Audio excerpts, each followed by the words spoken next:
Okay, good morning everyone. I guess now's a good time to get started. Hope you're having a good morning / afternoon / evening. So it's been a couple of weeks since we looked at the library management project upgrades, and it's been taking a little bit longer than I would have liked, but I'm really happy with the direction that the project is going. So I thought we would continue on it this morning, maybe for an hour or so, and see how far we get. And if I recall, we have a list of to-dos for this. I probably should have made a Trello board. Let's see where I put this checklist. So, design and implement query safe paginator. Actually, I think I did that shortly after the stream ended a couple of weekends ago. And it was a lot simpler than the implementation that we were kind of working through. Basically, well, we can take a look. Let's see here. In the paginator. So it's kind of going back and forth here in the implementation of the paginator in terms of what exactly were the type that we were querying, but ended up making the return type an iQueryable generic, and we return obviously the iQueryable here when we're building a page result. And so we don't need to make a request to our database, so we don't need to enumerate over that query until after we build the pagination result. I think this is roundabout where we stopped last time, and sorry if the font is a little bit small. I'll try to fix that actually here for the stream. Still waking up this morning. Actually been up for quite a while, but maybe I just haven't had enough coffee yet. Alright, how's that? Maybe we'll make it even bigger. Okay, so hopefully that's a little bit more readable. So I think what we're going to do this morning is work through, see if we can make it through the rest of the service layer to make everything async, and then maybe we'll get to running some new tests.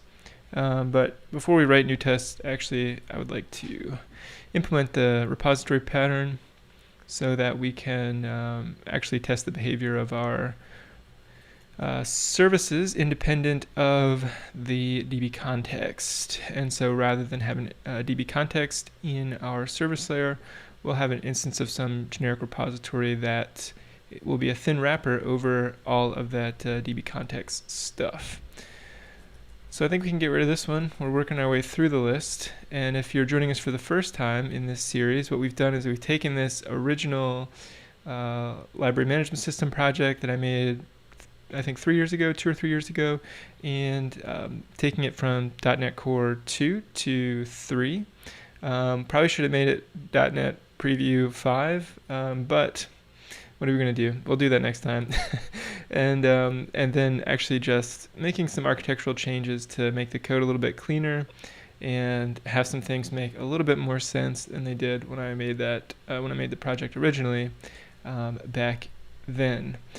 All right, so let's take a look at where we're at now. It looks like we stopped in these service layers. So we had this. Let's take a look at some services that are actually look like the compiler is happy with. So yeah, originally all of these methods in the service layer were synchronous calls.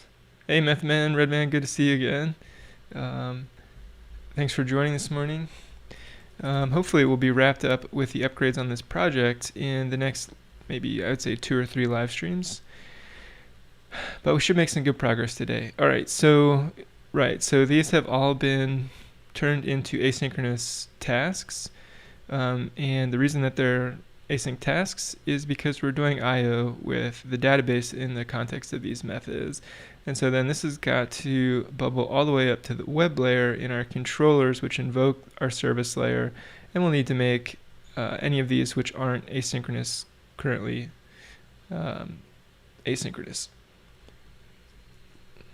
All right, so it looks like book service and maybe checkout service is looking good. course, we haven't done any manual testing yet. Okay, so we started on checkout service, but we have a lot of implementation to do. So it looks like what I did was I implemented new interfaces. So we can just double check on that. And these interfaces are looking like the current signatures that we would like with these tasks, and our service layer is always going to return these service result objects or a paginated service result, page service result, which is just a thin wrapper around a pagination result of the type as opposed to the type itself.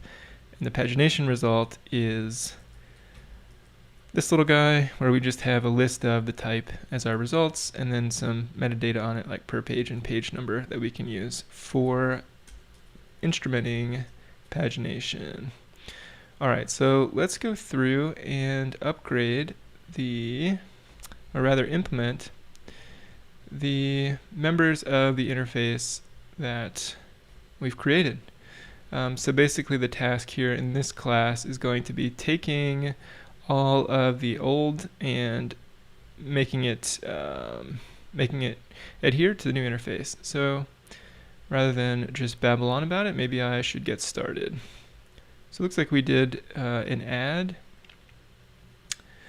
Let's go ahead and take a look at the get checkout history current implementation.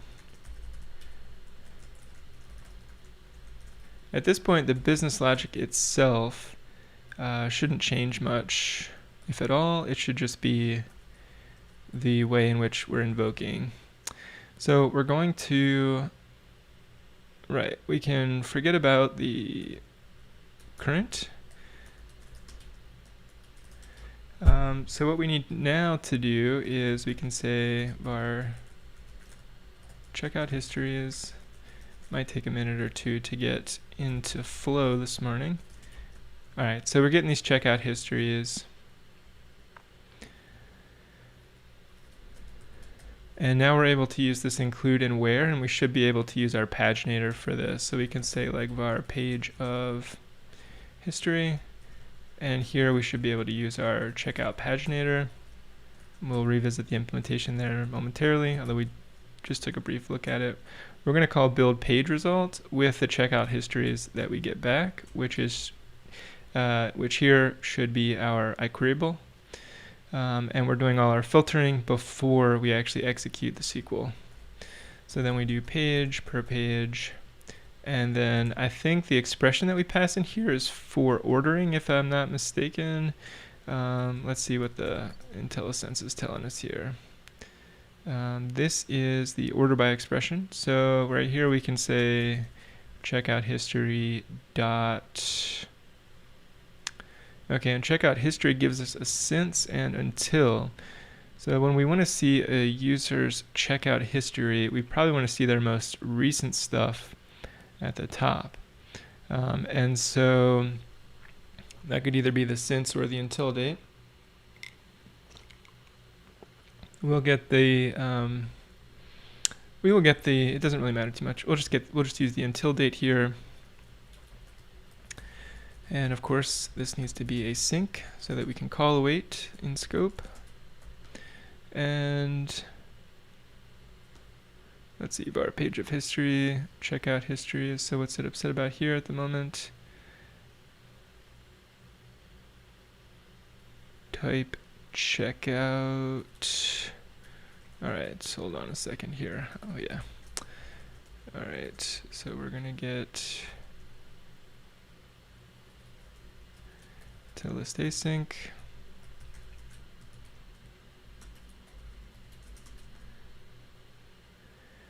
And then our checkout histories here is this saying that we need to get the checkout history DTO, I believe. Or hold on, let's slow down here for a second.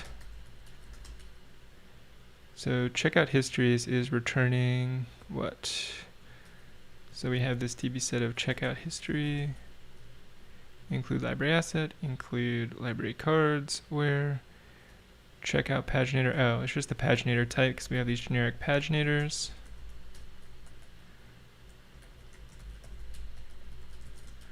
All right, so if we come back down, we need to use our appropriate paginator.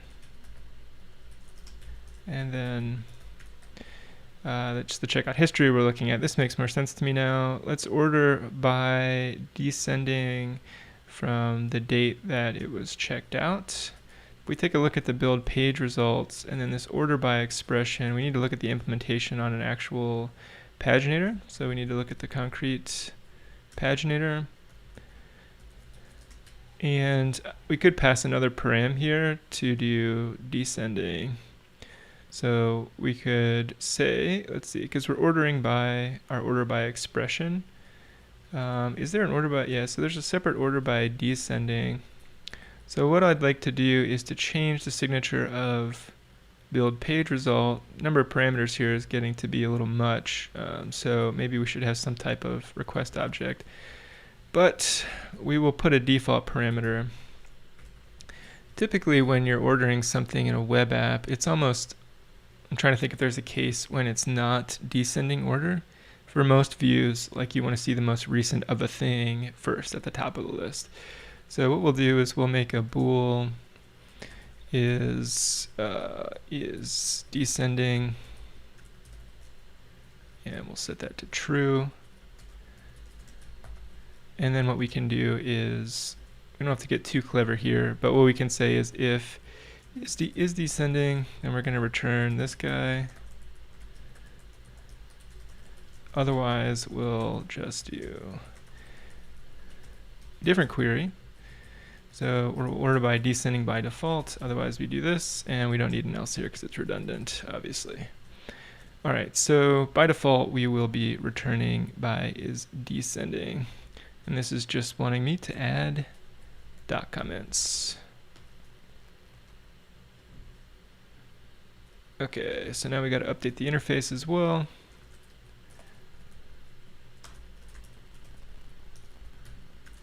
And typically, I should be thinking in terms of an interface here, and I don't know whether or not I want to provide a it's just overthinking it, but yeah, I will provide the default in the interface as well. It's true. Any implementation, as I mentioned, thinking about the behavior of pagination on the web is typically, as far as I can think of, ordering by descending most of the time, in almost every case I can think of. Of course, the user could explicitly choose to order by ascending in most cases as well, so okay, neither here nor there. So, all right, so we got our page of history, and now what we can do is we can build our pagination result. Now that we have this, though, this is, of course, our data model. So we're talking about the raw entities here. So we want to get our checkout history DTOs instead. So we can say is paginated histories. I should do a better job naming here. Kind of going with what I did in the previous method. Checkout history DTO. And here we'll have our page of history. Also, I should ask if the audio is working. I'm a little late for that at this point. All right, so paginated history is looking good. What am I doing? Typing without thinking. All right, so pagination or paginated histories. Now we'll new up a pagination result.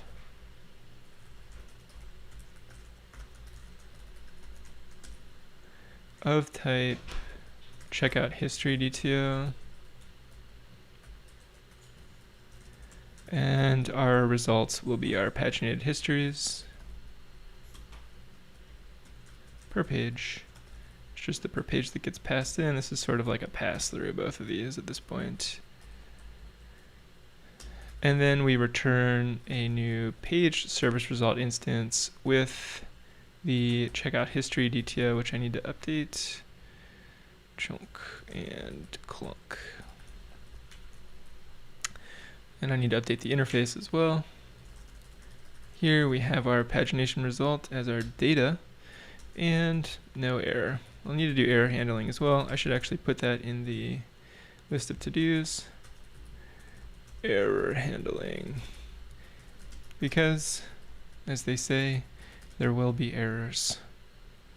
Alright, so let's update the interface for our checkout history. Did I not even have a checkout history DTO at this point? No, I did. Okay, that makes sense. Hey, Musa.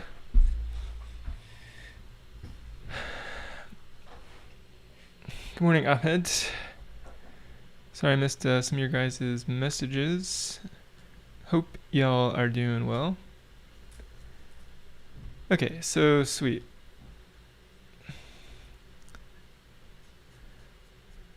I know it's halfway because the font is large at the moment, but the line length is bugging me. Okay, so we implemented our checkout history DTO. Returns and ordered, paginated. Hey, Mads.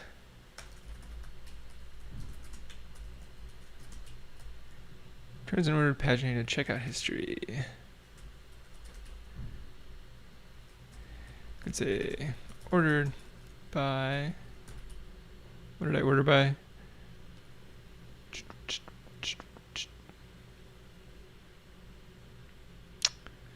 What did I order by checked out date?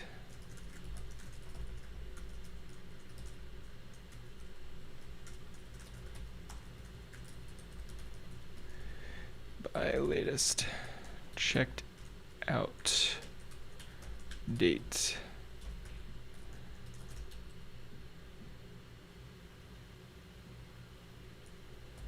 And I'd like to rename the params here as well. This is the library asset ID. When I live stream, you guys get to see all the boring stuff, like tormenting over the naming of things and all the stuff that gets edited out in the so-called edited videos. Alright, so library asset ID, this is pretty self-explanatory now. Page and per page, also pretty self-explanatory, so I won't worry about the documentation for those parameters. This last one is just returns a paginated result of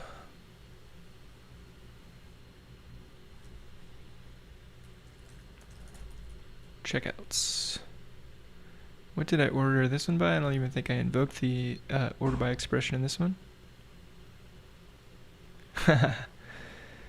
Yes, I realize that it is afternoon in many other places, and it is only morning in a few other places.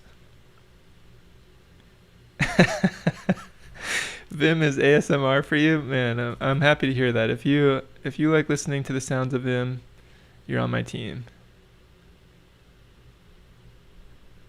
Hey, Yusa, sorry if I'm not pronouncing your name correctly. Okay, so let's see. Check out DTO, paginated results, blah, blah, blah. This is looking good. Returns a paginated result of checkouts. And here, what I was thinking was we could do an explicit order by if necessary when we build our page results. So where are we building the page result here? Be since, and we're doing since descending by default. That's good. Mads is asking, have I ever done TDD with some projects? I have done TDD with some projects. I will show you. Actually, if you take a look at my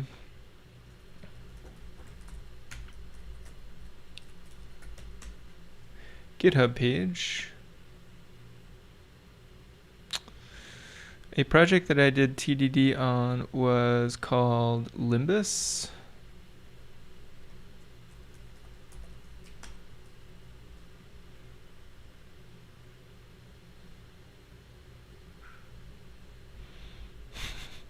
Jesus. Alright, so you take a look at this. If you're wondering about an example project built using TDD that I've done, it's not like a great project. It was an interesting project, but I did a live stream on this, whenever this was, 2 years ago, and it's TDD in Python. Not perfect, like I said, but does have a complete test suite, and I did it in a test-driven fashion to the best of my abilities.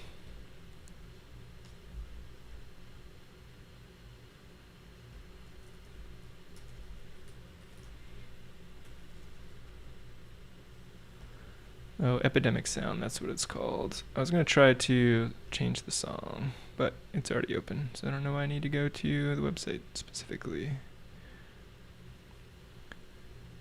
Okay, so sorry for the detour. Asking about TDD. Yes.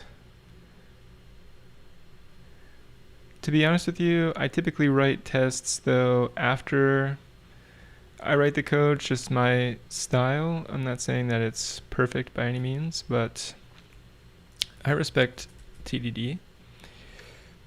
Alright, so now we want to get current holds. Let's look at the current implementation.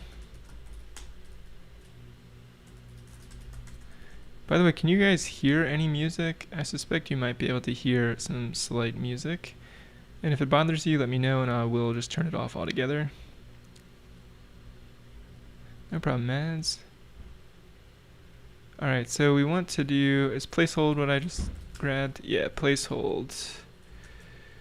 So this is actually some important business logic because we are actually placing a hold on some resources in our library. So what we'll do is take a look at the original implementation. We're returning a service result of bool, and I think I did this on the legacy void methods so that we got some type of result back.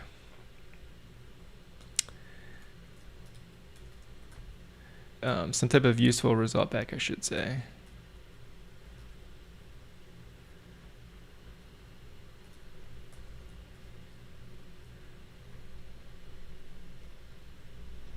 Albano Hatia says no.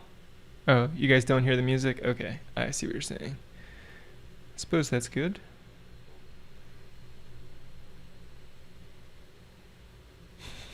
It's perfect ASMR. Okay, thank you guys for the feedback. Okay, so now let's keep getting distracted. All right, so we were doing placehold. All right, so we need to, actually probably don't need to do much here. What I would like to do in general is anytime we have datetime.now is I'm going to be making that a UTC now. Projects, library management system. Okay, also I don't know what this DS store is doing in here, so we can update our gitignore.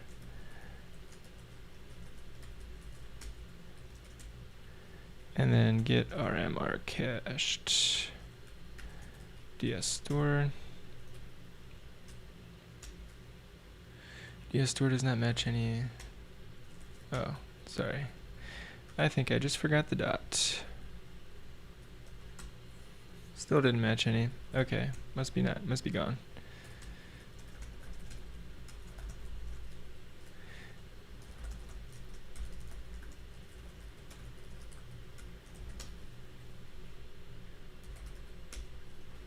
Alright, cool.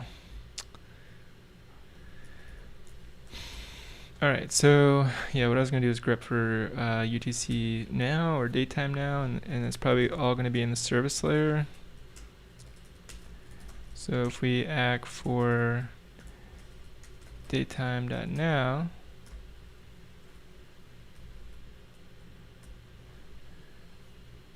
Yuche trying to use JavaScript in the YouTube chat or some type of pseudocode, looking good. Alright, so it's just checkout service that has datetime nows. Do I use, Hemant is asking if I use Zshell. I do. Alright, so all the datetime.nows are in this guy. So what we're going to do is just search and replace datetime.now with, actually I could have just probably done .now, .utc now. So that's replaced everywhere. Alright, good.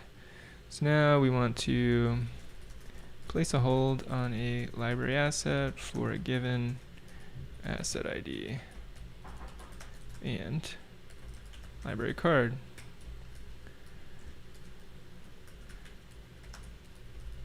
I like to make the documentation in, library asset ID. I like to make the summary almost like the spec.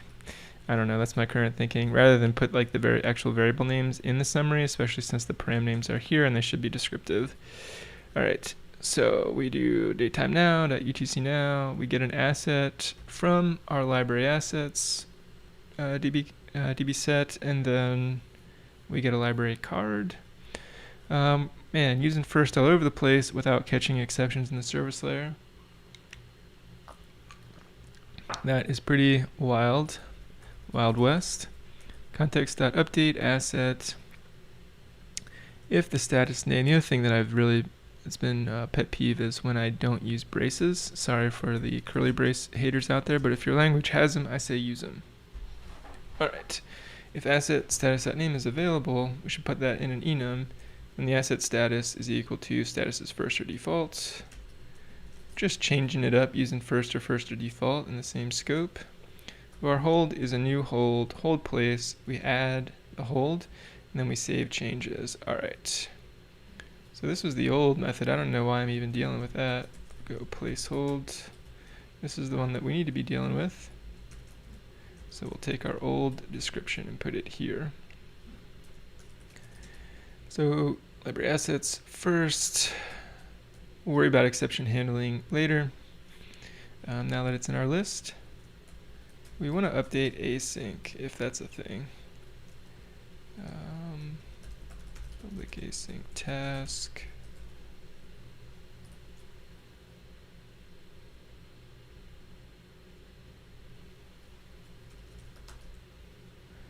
What's it mad about here?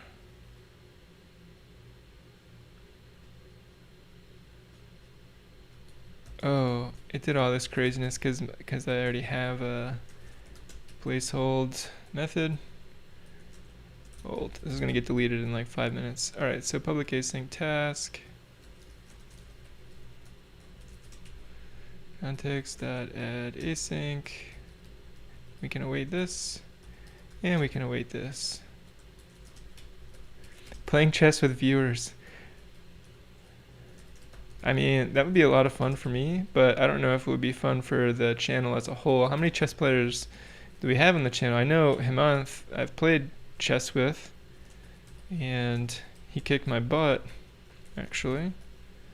This is what I mean about using braces. It's like, especially if you like really short lines of code, man, it gets to be where it can't even read it unless there are braces, in my opinion. All right, so update. I guess there's not an update async, which makes sense because I think that EF is just tracking the changes. It's not doing any commits there. So, all right. So if the asset status name is available, asset status is await. Context.statuses.first default async where it's on hold. We make a new hold. We place it now. And now is invoked, or now is instantiated at the start of the method, blah, blah, blah. Add async, await context is that's save changes async, and we just want to return a service result of bool depending on whether or not that succeeded. Var results. So await, and then return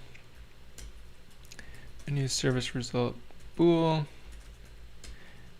Again, there's no error handling yet, so don't come at me with pitchforks at this time. What's the data is what I called it. Data is, I don't think that save changes async returns a boolean. I think it returns the primary key, right? Let's see.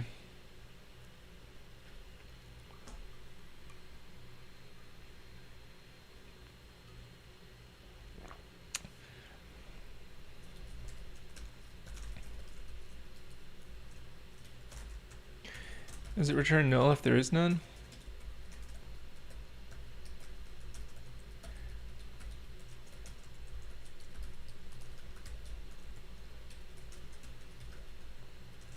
Here we would want the client to know that there was an error, so I think this would just be in like a try catch typically. Alright, so we're going to do error handling in a completely separate context after I get all of this changed over. So we're just going to return true here for the moment. Forgive me for this. I could put a to-do in all of these methods for error handling. It's going to be pretty straightforward though. So if you're new to LINQ, for instance, one of the reasons I was kind of beating myself up about mixing first or default with first, by the way, we can await all this stuff, is because first,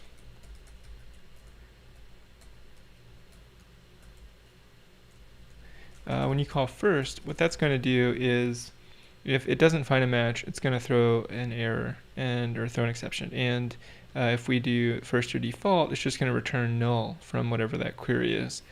And so typically, I think probably it's generally a good idea in little simple cases like this to choose a paradigm whether you're going to expect your repository layer, whatever you want to call it, to return null, in which case you would want to handle cases when it's null, and you'd be using first or default everywhere, single or default, all these default methods, which is going to return the default value for the type, which in all these cases is going to be null, and handle it that way. Or you could handle it by accepting that you could throw an exception and then wrap this in a try catch block, try block, try except and catch the exception that gets returned. So we can see actually the type of exception it's going to return if we just peek in here. Do they show the exception in the documentation? No.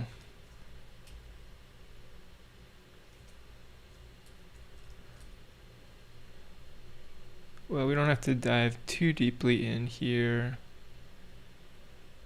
But in any case, there's a type of exception, might just be a null ref that gets, what does it throw? Now I'm just interested.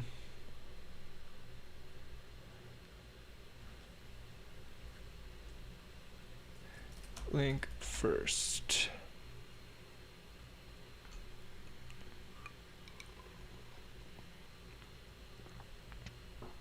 Oh, throws this invalid operation exception. So if you would rather it return null, then you can use first or default. But the point I'm just trying to make is that you'd want to explicitly handle either case. So as I mentioned, throws a default value if no such element is found. The other one's going to say that it returns the first element of a sequence. It doesn't specify here, but it will blow up if such an element does not exist. And to bring it all back, the reason I was like, oh, this is pretty wild, is because I'm just like always assuming there's going to be a value here, which is bad. So when we implement error handling, we'll have a try in the appropriate places, and we will handle it. And I think I like using first as opposed to first or default in these cases, but I think that's just a matter of taste. All right. So now we want to do the checkout item. And if I get rid of this quote-unquote interface implementation, it's going to yell at us that we have duplicate methods, which is true. So we can delete the ones that we've worked through, including placehold. Placehold old.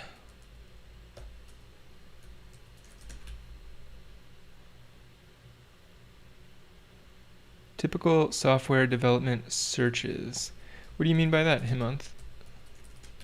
If you mean the videos on search that I'm making, which are not very popular at all, then I'm all about it. Alright, so let's implement checkout item.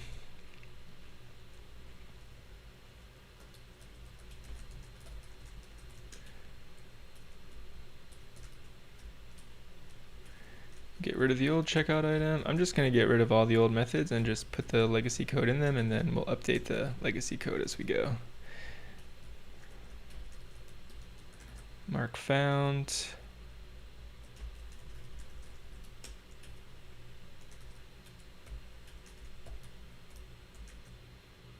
Check in item. What kind of videos do you guys want to see? I'm always interested in sort of who the current audience is of my channel. It's not always easy to know exactly what the right choices are in terms of videos. See, the thing is, I don't like necessarily making videos about whatever like the current trend is. Like, for instance, when Dino was big news, like every channel made a Dino video, how to make a CRUD API, and basically just swapping out like a very simple node demo for a Dino demo. Or, I mean, it's just not super interesting to me to do like the absolute brand new thing, because it's not really relevant. It's not really relevant yet. Like, I mean, it's relevant to sort of like the hype or whatever, but it's not particularly valuable to anyone at this point as a developer. I'm not saying that stuff like Dino isn't awesome. It's really awesome. It's just I want to make valuable videos and not just sort of what everyone thinks is going to get 1 million views because it's in the news.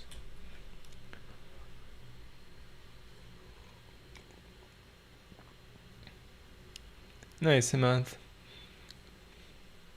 Googling stuff. Yeah, I mean, you do learn how to look up the stuff that you don't know as I mean, that's like a legit skill as a developer, because everyone looks stuff up all the time. So, yeah, that's probably a good idea. Mads is saying, how did I go about learning Vim? Definitely the easiest way to learn Vim is to use Vim Tutor. So if you're just getting started with it, just type in Vim Tutor in your terminal if you have Vim installed on your operating system, and then just follow through each of the lessons. And what they do is they kind of walk you through the basics. And then if you practice Vim Tutor, I would say it'd probably take maybe a couple hours if you'd never used Vim before. But just give yourself a couple hours and play with Vim Tutor. And then when you're done with that, I would say like it's just going to feel really clunky for a while. Your productivity is going to go down at first because it's just a new thing, right? Like you don't have the muscle memory yet. And it's going to feel like a lot of work to do some really simple stuff. And that's what happened to me when I first learned Vim. My friend Baylor, who is on the channel here sometimes on these live streams, he was a Vim user, and I was intrigued, and he tried to get me to learn it like twice, I think. And the first couple of times I tried it, I totally gave up just because I felt like my productivity was taking a hit because I was not proficient for the first couple of weeks. But honestly, if you just spend like half an hour a day, I would say, over the course of a week, try editing some simple files, like when you're not under a time crunch, when you're not under a lot of pressure. And slowly but surely, you will really enjoy using Vim. And I mean, I don't know anyone who has learned Vim that doesn't use it, if that makes sense. It's because it's just like legitimately a much easier way to edit text than using a mouse. I mean, if you don't have to move your hands much, then it's a huge efficiency gain. But even more than that, it's totally expressive. I mean, it's totally customizable. You can create a vimRC. Let's see. And then within your vimRC, you can sort of set all your own personal preferences. I have a pretty minimal one. It looks like a lot, but it's just like a handful of switches that I set that I like. But in any case, yeah, get started with Vim Tutor is what I would say. And then just take it slow, but make it, keep it consistent. And also don't use it like under time pressure when you're first learning it, I would say, because you're just going to get frustrated and you're not going to be as productive at first. Okay, where are we at?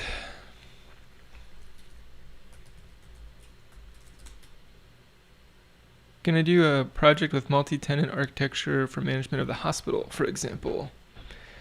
Yeah, we could do something like that. Maybe a video about software architecture with some of the projects you've done on the channel. That's a great idea, Mads. Gonna do a short plug here. This is only because you mentioned the architecture thing.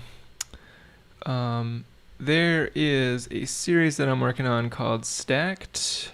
This is obviously premium, but I'll be doing a version of it for YouTube at some point, where the idea with Stacked is that it's going to be focused on architecture, and the idea is that we create different components of front-end, back-end, DevOps.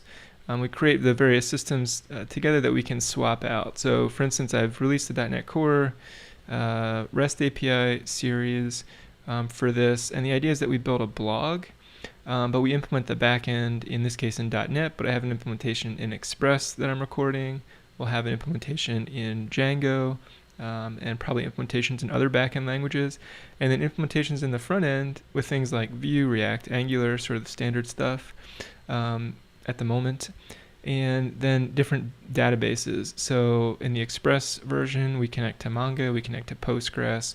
And the idea is that we treat architecture as, in this particular series, as something that we want to make flexible, and we want to treat these sort of small to mid-size web apps in a plug-in sort of paradigm, so that we can swap out backends relatively easily and front ends relatively easily. So that's the idea with this entire series, is to focus on architecture as this thing that we can make loosely coupled. But architecture is a huge subject. Like, we could talk about things like scalability, or things that work at different, things that work at different architectures that work at different scales. So I guess it's like a big topic. So that's a good idea. I will have to think about that a little bit more. There's also like the concept of, well, yeah, we could get into a lot of interesting architectural discussions. All right, so let me try to get back on track here. Get current patron. So we're going to get rid of this one.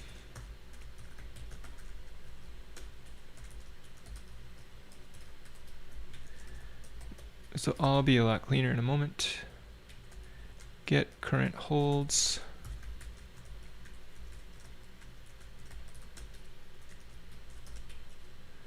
And then check out to earliest hold.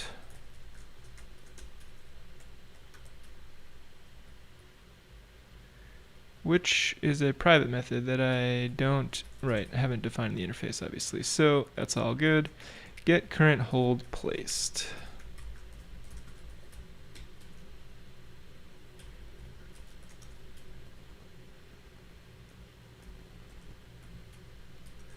Get current hold placed.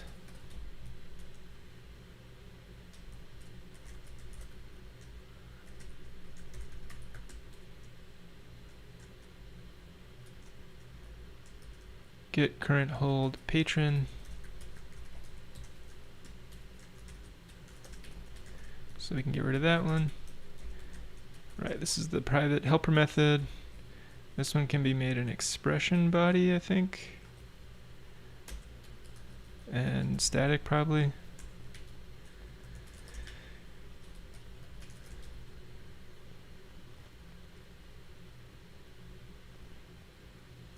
Is checked out can be made private, apparently.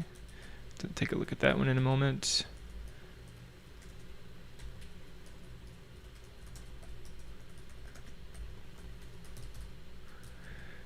And we can make this one an expression as well. Hope you guys are staying healthy and keeping your head up during these strange times that seem to be lasting forever, but it won't be forever. Alright, so what haven't we implemented yet? We almost implemented everything, I think. Alright, where is this checkout service.get? Get latest checkout. Oops, sorry about that. Get latest checkout is here. Return await. Gotta make all these async.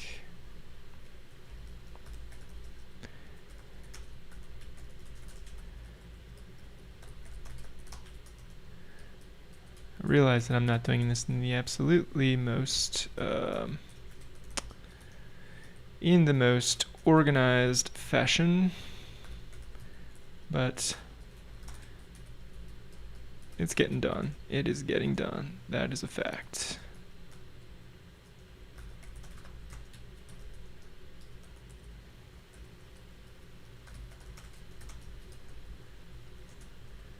Obviously the implementations are still not complete, but that will happen very shortly, in very short order. Okay, so now we have our get, which is here. Come down here. All of our task-based stuff.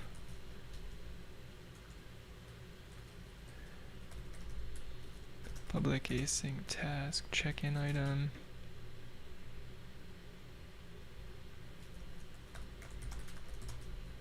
Public async task mark lost. Public async task mark found. Checkout is done, or get, whatever it was. Remove useless method and replace with finding latest checkout history if needed.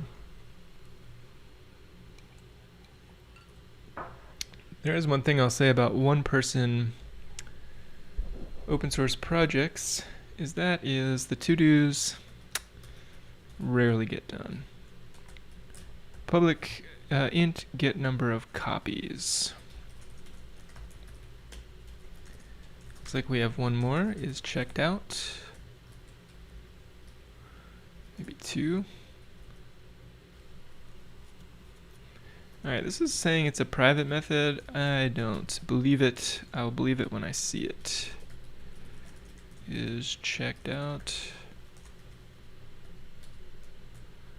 Okay. So now let us get rid of the last remaining synchronous method and implement what is missing here. And I wish I could collapse code. Mustafizur is asking which team I'm using. It looks nice.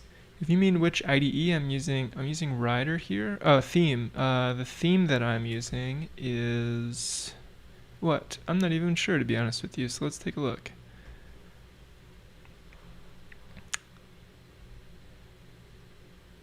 Material dark theme. Anton is asking, what's the most important thing to learn as a .NET dev? Are there any things that could make me stand out more from others? I'll think about this one. The first thing that comes to mind is that this is going to be a really boring answer, but the first thing that comes to mind is to just practice a lot and build stuff.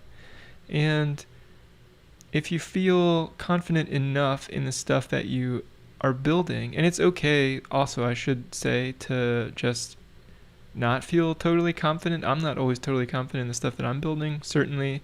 And well, I'll just get to the point. I think that if you get to a point where you feel confident enough to build stuff, build it, open source it, put it on your GitHub, implement some ideas that you have in languages that you're learning or that you have learned, and you know, share that with people that you think would care about it. And then in that sense, if you want to think about it in terms of standing out or something, I mean, that's something you can do. But I also wouldn't worry as much about that as really just practicing. If you put in the practice, and you know, you'll eventually just know what you're doing, and you'll want to build stuff. And then when you build it, just open source it, and then people can see what you're up to. That would be that's the first thing that comes to mind. For .NET specifically, some really good skills to have would be to really know some of the most common APIs really well, like know how to use LINQ is pretty important. I mean, LINQ is in, almost every .NET project that I've worked on professionally. I would learn about dependency injection in .NET Core and anything beyond .NET Core, and even before .NET Core, just as a pattern to become familiar with, maybe become familiar with some of the libraries. I worked on projects that did not have dependency injection, but then the team wanted to move towards that particular pattern, which is pretty common. Sometimes that's a really hard thing to do depending on the size and the way that the current code base is written, but knowing how to implement that in .NET is going to be a really strong thing to have. I'll become familiar with some of the test frameworks, particularly NUnit or XUnit, or just MS Test, any test framework. But I would say pick a few of these things and then get to know them really well, and that's going to make you a really good practical .NET developer. Just knowing stuff like LINQ, testing frameworks, DI frameworks. Yeah. Also knowing like the task API, which is something that I'm currently working on myself, like for my own learning, is getting a better understanding of how asynchronous programming works under the hood in the framework, so that you kind of have a set of tools that you're ready to use when you need them for things like IO bound tasks versus whether or not you need to do CPU bound tasks, and what the different ways you need to go about using the task API in those particular scenarios. And then, yeah, I'm using Rider. Thank you, Sunny. Okay. All right, so now we got all this. I think we're here in terms of things we need to clean up. Public async task, hold DTO, get current holds. We're going to make this a pagination result again. So there's going to be a lot of sort of samey type methods in here. Have I talked to Brad Traversy? I've never met Brad. But yeah, he's certainly got like a massive following and a neat thing going with his YouTube channel and Udemy courses and all that. But I haven't actually done much collaboration with any other creators.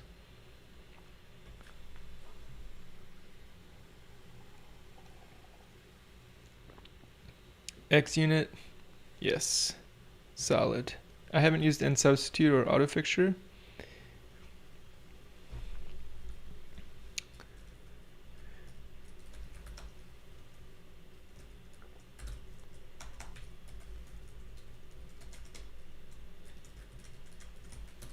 So we're going to use our holds paginator to build a page result of our holds, page per page. And then what we'll do is we will sort by hold placed descending. And what you mad about? Queryable hold is not awaitable.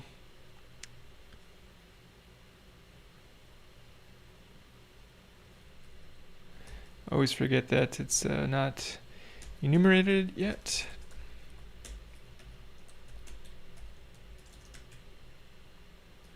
Would I ever? Yeah, I mean, I'm not like I'm not in a huge rush to reach out to other creators for the purposes of like asking them what I could do for them. If that makes sense. I'm just way more interested in doing my own thing. I mean, I'm like 100% happy to collaborate. But I'm not really looking for direction, if that's what you mean. Like, I'm just gonna kind of do my thing. I really appreciate you saying that though.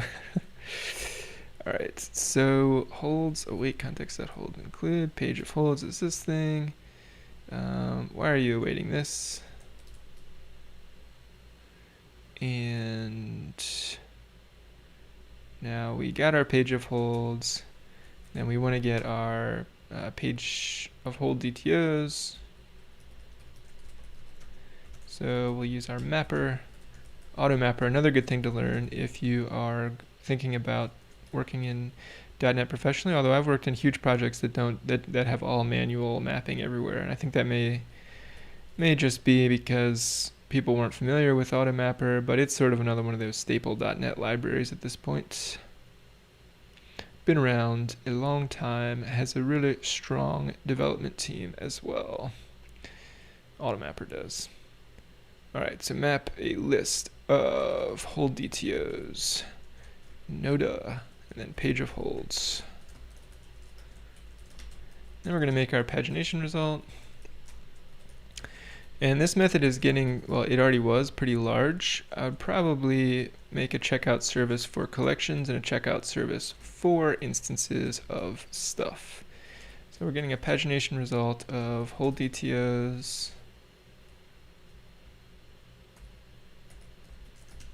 Take care, Hemant. Let's play chess again someday. I'll practice, and then maybe I can put up a better fight next time. Pagination result is hold DTO. And then the results are going to be our paginated holds, and the per page is per page. Page number is page. And then, again, no error handling here, but we're going to return our new page service result of page DTO.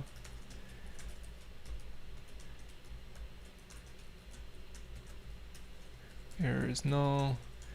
Data is that pagination result.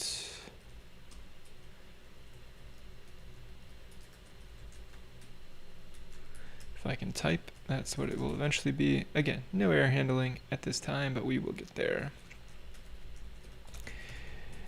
Gets a paginated list of current holds for a given library asset ID.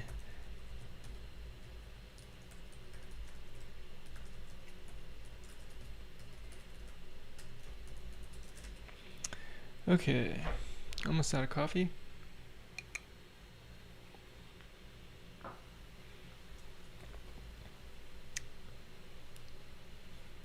This one should be pretty simple.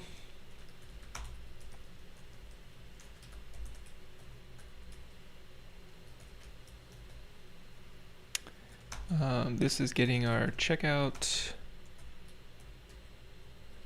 First or default async this. Our checkout DTO is mapper.map. Checkout DTO for the checkout itself.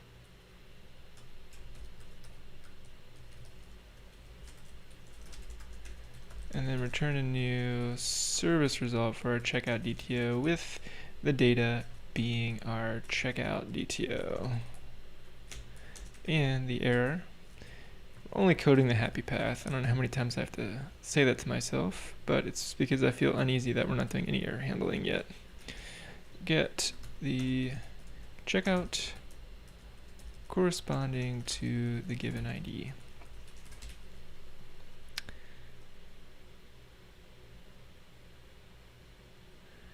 Immense hours of playing chess, Hemant. Well, it's paid off because you seem like a strong player. Take care of yourself as well. Alright, so now what are we doing? We got to do the get latest checkout. Man, I went pretty granular with these service layer methods, but that's the way it is. Var latest is wait checkouts where order by descending. First or default async is this one. And then we're going to map that here. And then we return it. That one was easy. Gets the latest checkout for a given library asset ID.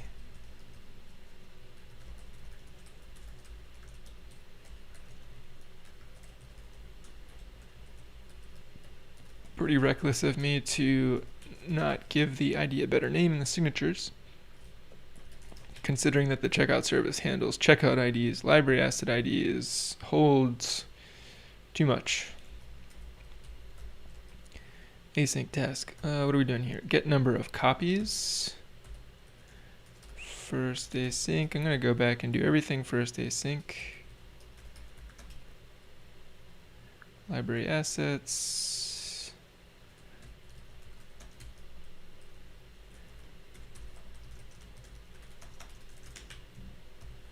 This is the library asset. So wait, this.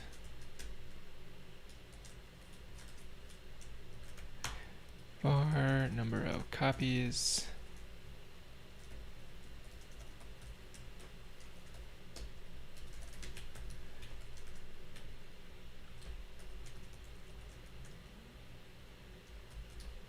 We don't need to do any mapping here because I think I'm just going to get the number off of the DTO or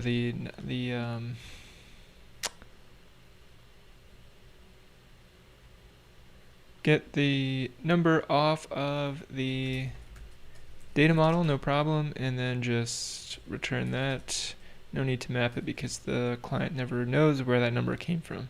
All right, gets the number of copies for a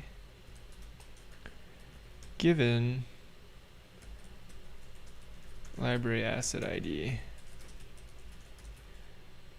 Ooh, what could be more fun on a Saturday morning than slogging through the service layer of legacy library management system code? Not much. I'm just kidding. I shouldn't joke like that. All right. That's looking good, I think. Is that what we want? Yes, but I want to rename this again to library asset ID. Next is checked out. This one is also going to be renamed to library asset ID. Sorry. Rename library asset ID.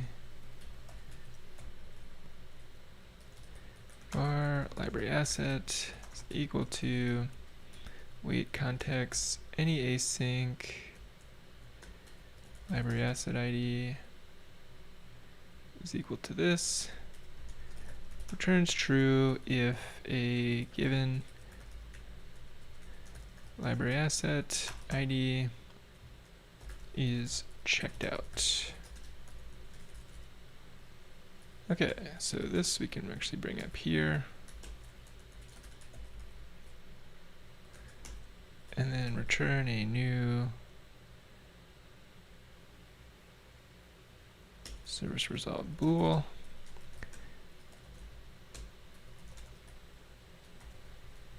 And this will rename to is checked out.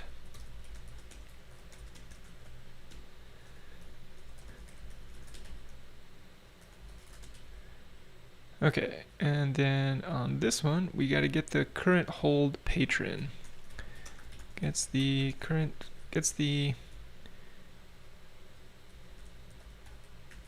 corresponding patron for a given hold ID. Always name your IDs what they are unless it's super obvious, which in the case of all these methods, it's actually not super obvious. Hold ID.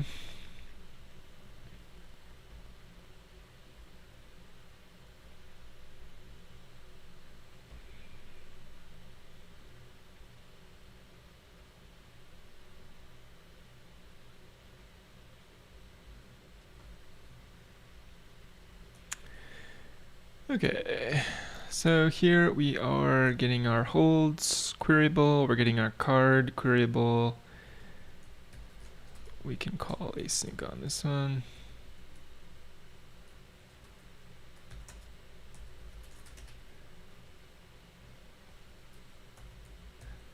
I don't think there is a where async here, so that's good. As mentioned earlier, context patrons include first async with the reckless first without catching, and then what we're returning is just this patron first name and last name. So what we'll do is we'll say var patron full name is equal to this, and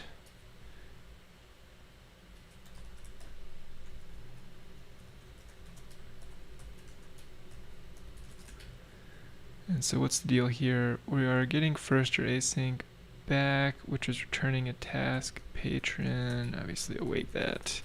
So now it's resolved to the patron instance, and now we can return a new service result with the data being the patron full name and error being our friend null at this point. So there's like way too many methods in this class. Just mental note. Gets the current hold placed, which is what? Is this the date? Yeah, this is the date that a hold was placed. Gets the date the given hold is placed. Was placed.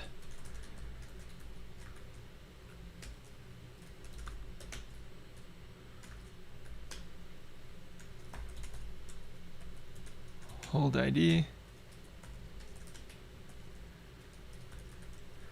Our result is hold.select first or default async. Await.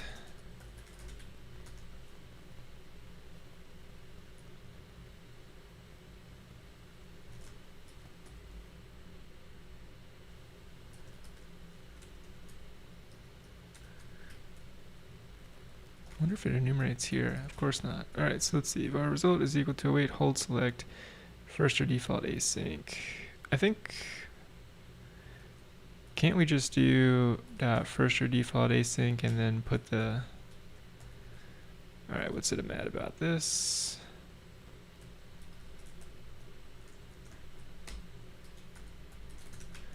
Oh, first or default hold place is equal to hold.placed, I guess.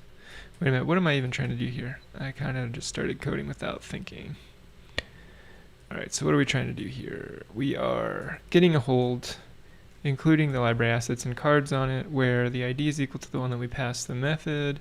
We're ultimately trying to get the date that the hold was placed. So we just need the hold placed off of this one. So what is all this first or default to string? When I can just do first or default async here, and I think we said that I was going to do first async everywhere and do some serious error handling. So then what we should be able to do is just say placed. What do I have here? I have a hold, no? Yeah, I have a task hold.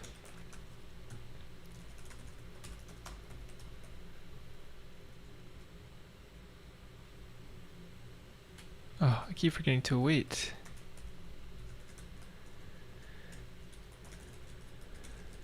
Return new service results of type string. Data is the hold placed and our error is null.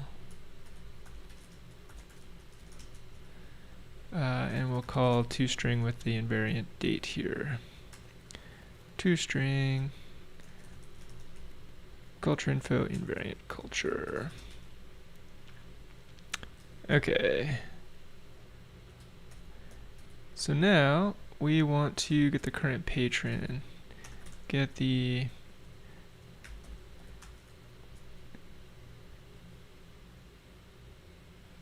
patron for the given library asset ID, get the patron who has the given library asset ID checked out. Luckily for us, I think checkout service is the largest and most, what do I want to say, least single responsibly set up service, and I'll probably decompose it into a number of different services just because it's too much. There's holds in here, there's well, checkouts, which is important. Holds and checkouts are two different concepts that deserve different classes, I would say, 100%. Alright, so first or default, so wait, this first or default async. And let's use braces because I'm old school like that. If checked out is equal to null, return, we'll return a new service result string. Now it's a matter of semantics whether or not I consider this type of request from the service layer an error, and I probably would, because we can use the error as a way to communicate with the client that they're not getting what they expect, which in this case is a patron. In order to do that, I'm going to loop that into the error handling stuff. So where are we at? Error handling, in addition to the error handling, first, etc., everywhere. Handle the unhappy path. And then, what am I trying to say here? I want to really flesh out the idea of a service level error in our service result objects. The other thing we need to do elsewhere, including there, would be to establish types for magic strings, like probably enums. Alright, so the error here, we're going to say null, but this is one of our to-dos. And then the data is, of course, in this case, just not checked out, which is a magic string that I'm not that worried about, but that's why I put it in our list. Card ID, check out the library card.id. So we assume that we have a library card at this point as well. And then the patron is context patrons first async. Stop mixing first or default async if you're going to wrap everything anyway in try catch. First or async. Alright, so got that. Got to await this so it resolves to a patron. Our patron name, I smell some duplication from here.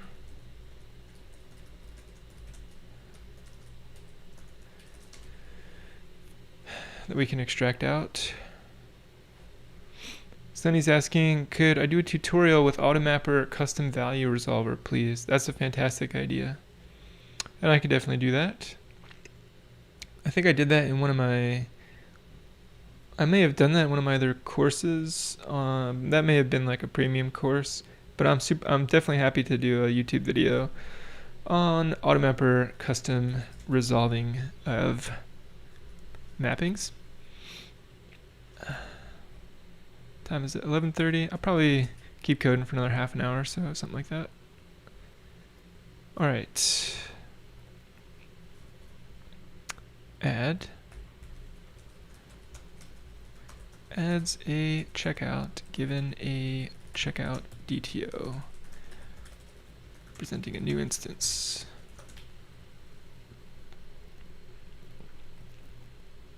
All right, how are we looking? We are actually looking pretty good. Got a few other massive ones here. Check-in item, mark lost, mark found. Actually, it's not even that bad. Sure thing, Sunny. All right, let's do checkout item.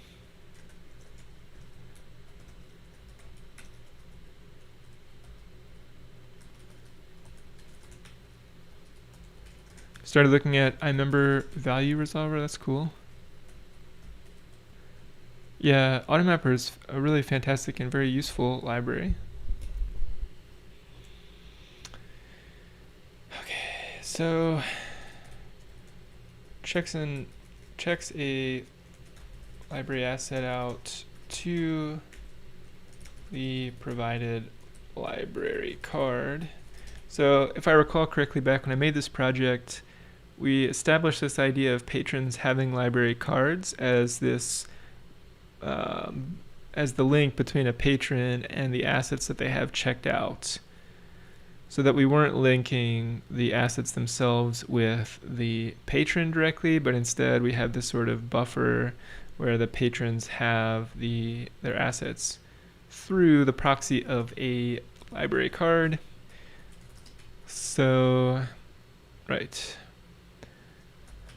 Alright, so checks the library asset out, checks the provided library asset out to the provided library card. So this one's probably like more fun than any of the others so far. Look at this, just silently returning, no information. When I had this as a void method, why didn't you guys tell me that all of this code was just so bad? Not that it's not that it's getting like a lot better, but it was really bad before. All right, so if we're gonna add braces to this, Sunny, yes, I still do have the old library project on GitHub. If you head over to github.com/westdoyle, actually all the code that we're working on in here is in a separate branch, which at the end of this series will get merged into the library management system project. It is currently on this live stream updates branch, which was last updated a couple of weeks ago. But we're updating it now as well. So you'll always be able to go back and see the legacy code. You can currently see it on master branch in that project. But as soon as the updates are done, I'm going to squash all commits into one major update. And then from that point forward, it will be the new generation. All right, so if is checked out, library asset ID,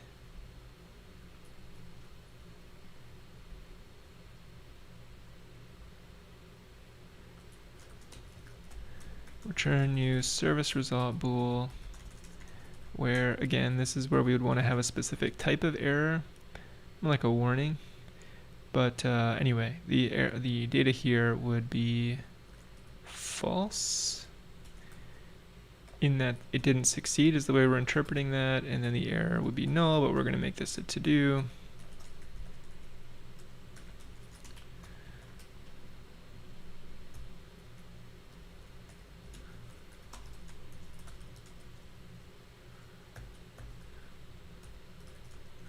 Is already checked out would be more semantically useful.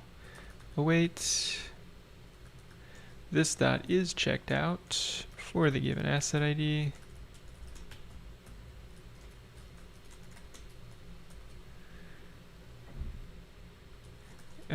If is already checked out dot data, which is just on this guy.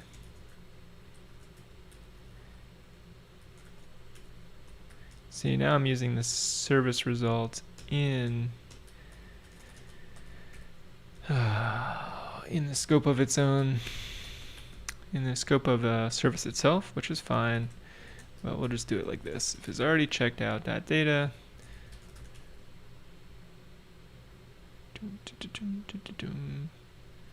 var item context library assets include first async asset ID. We track that thing for updates. The item statuses is first or default, first async, wait.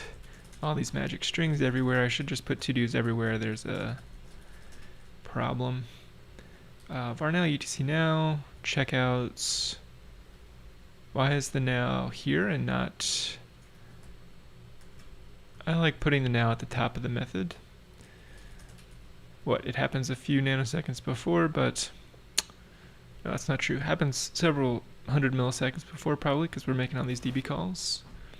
Maybe even more than 100 milliseconds. All right, so library card, library context cards include first or default async. And we're going to do all this error handling here. So we await this. For checkout, we make a new checkout, we add it.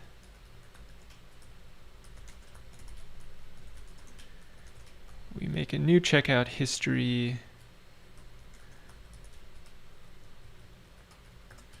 We await. We await. And then finally, we return a new service result bool. This is happy path. So we don't have an error. And our data is the, did I just make this a bool? Yeah, we should really return the item ID. So should also update the name of the method. The data is just true, yuck. But checkout item is really 2 words in this case. Because it's not a checkout, it is checking out.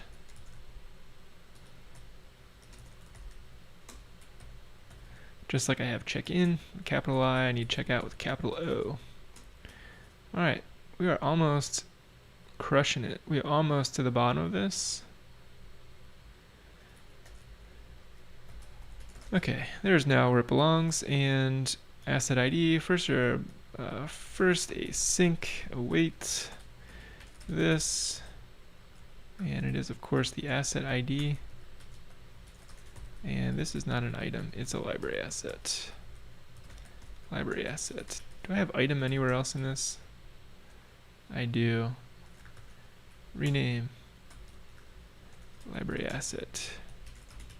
Where else? Item. Rename. Library asset. First async. I realize that now I'm just jumping around, but this code is kind of like writing itself at this point, to be honest with you, if we're being honest.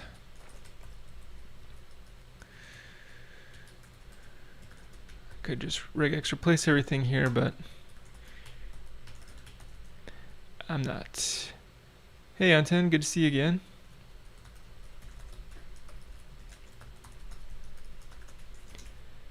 Alright, so where were we?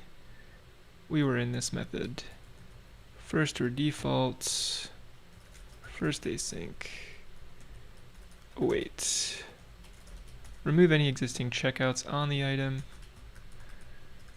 That's all good. First asset ID here, first async, and that's fine, that's fine.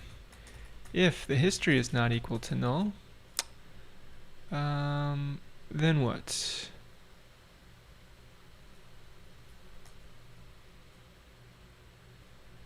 Then we want to update the history, history.result.checkedin.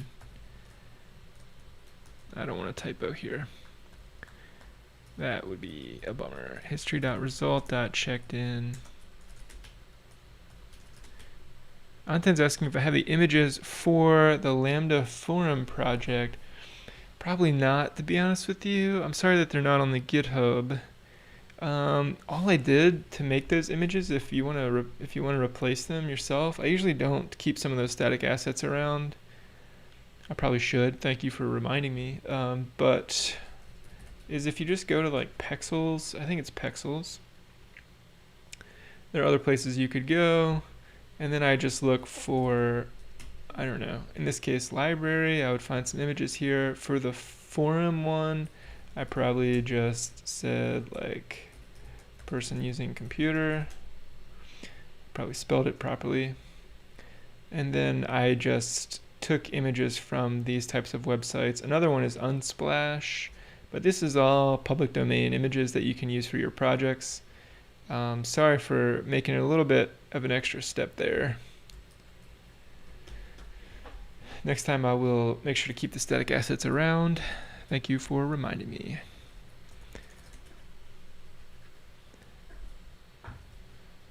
Okay, so we're getting the current holds.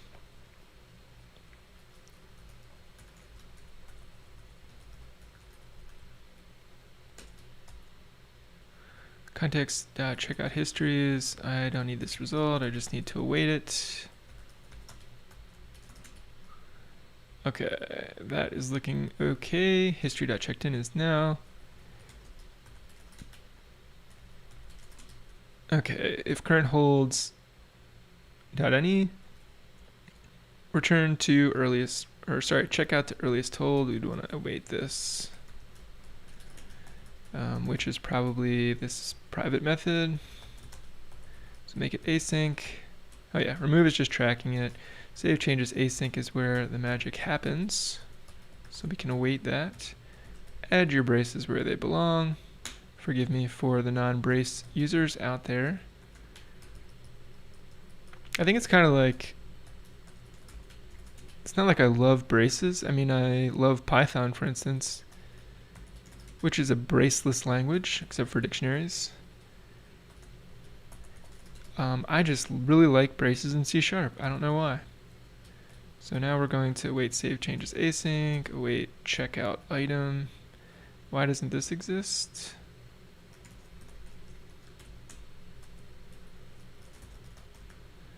Oh, check out item, right? Yeah. And I should rename this as well, checkout asset or something like that. But what are you going to do? That's not horrible at this point. Let's await save changes async. As soon as this conversion is complete, I will drink the last sip of coffee that I have. So return new service result bool here. Data is the, I don't know, what did I make it here? True. What a horrible choice to make these void in the first place, and what a barely better choice to make the return type bool for all of this business logic. Error is equal to null, but we'll come back through the second pass once everything is compiling again and make more important decisions like that. Alright, so await save changes async. Is this one a bool as well? Yuck. Return new service results. Here data is true. Error is null.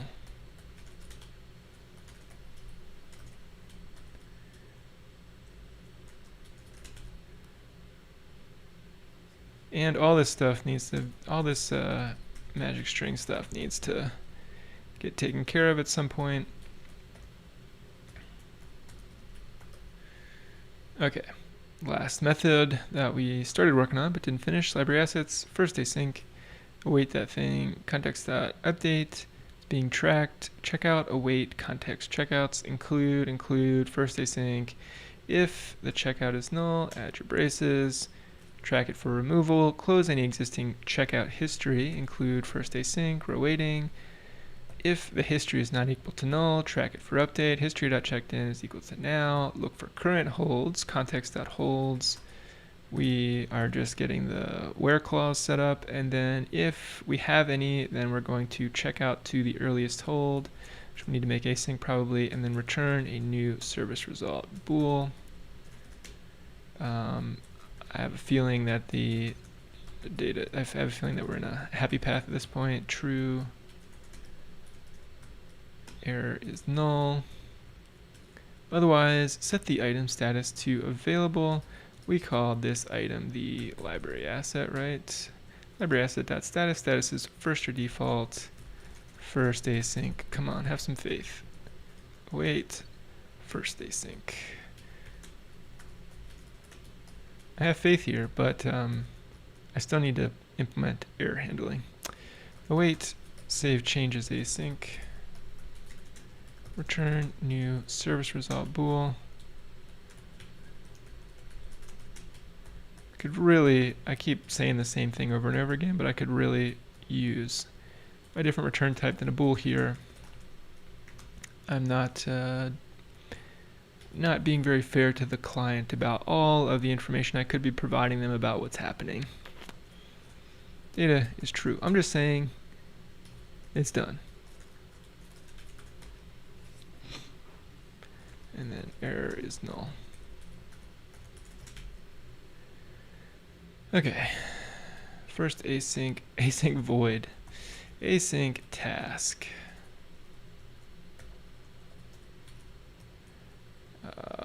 Bool. If the earliest hold is equal to null, we're going to return a new service result. No, we're just going to return false, right?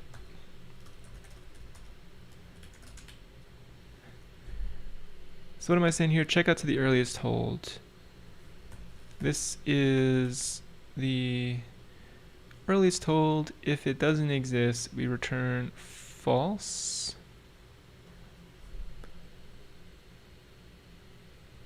This is just a private method. I don't need to wrap it in a service result. Earliest hold.library card, context.remove, save changes async, await checkout item, which is returning a bool, var checkout result is equal to this. And then, well, we can just return await checkout item at this point, right? Var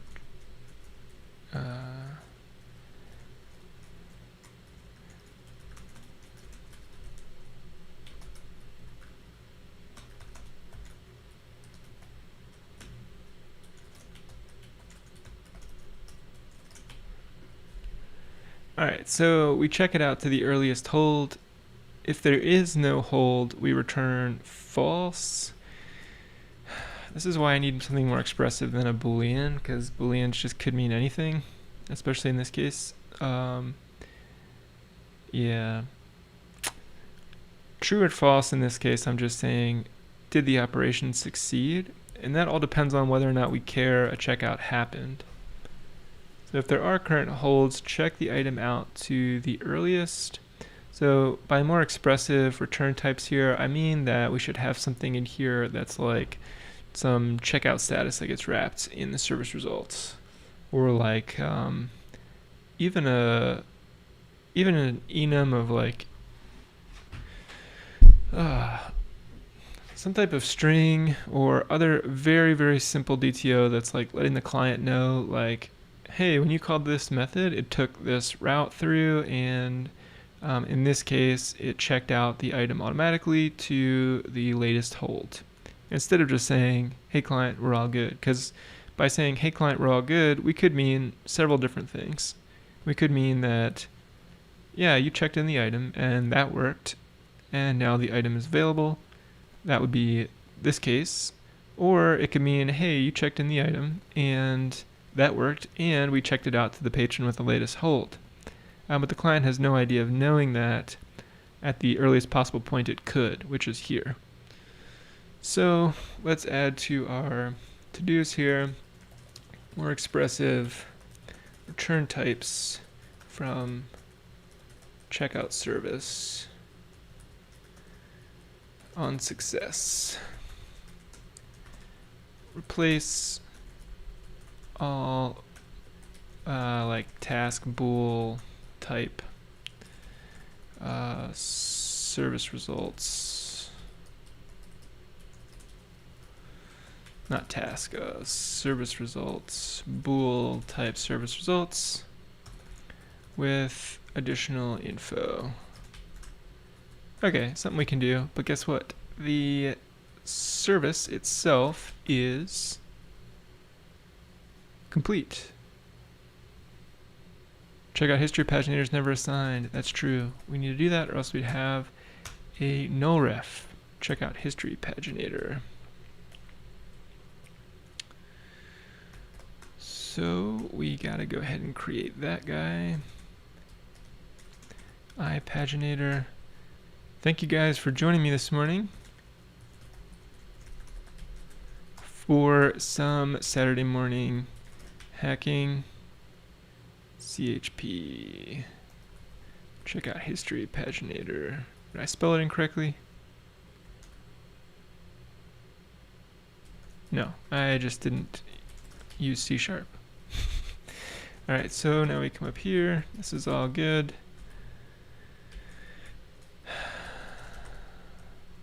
Just clean things up, although that didn't even do anything. Alright, so now the other thing that I want to do is probably decompose the checkout service into the following. Holds service, and potentially a checkout collection service for pagination results. Does not bother me at all to have more services that are smaller. Like my developer hero Sandy Metz says, make smaller things. If you can do anything, make smaller things. Thank you, Ahmed. Thank you for watching. I hope you're healthy, doing well. Alright, what else do I want to get done this morning? What time is it? My time, it's about 10 minutes to noon. I'm sure it's much later for most of you. A few of you guys that are watching, thanks for spending some time here this morning. Let's think. First of all, what's this all about? Check out the earliest hold return value is never used. Are you serious? Var checkout success is equal to this data checkout success. This is what I mean about the expressive types. Here, I always want to return true in the sense that it succeeded, but I'm essentially throwing out the additional information that we checked it out to the earliest user. So by putting it here, or rather by putting the to-do here, I'll remember that. And now the method down here, the interpreter, the JetBrains compiler is going to now be happy. Goodness. All right. Do I have docs everywhere? No. Checks in the given library asset ID. This one marks the given library asset ID to, or as lost, I should say. This one does just the other thing, marks the given library asset ID as found. This one checks the given library asset out to the latest hold, or the next hold, I should say, given the list of current holds.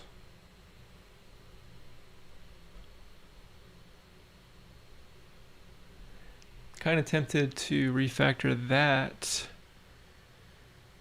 to remove the current holds as a parameter and just have it look up, just encapsulate that functionality in the scope of the function, since it just feels a little sloppy to say, okay, I got the holds, okay, I got the asset ID, now just combine them and get the latest hold. I should just say, here's an asset ID. If there's a hold on this, just check it out to the earliest. Hey, Gregor.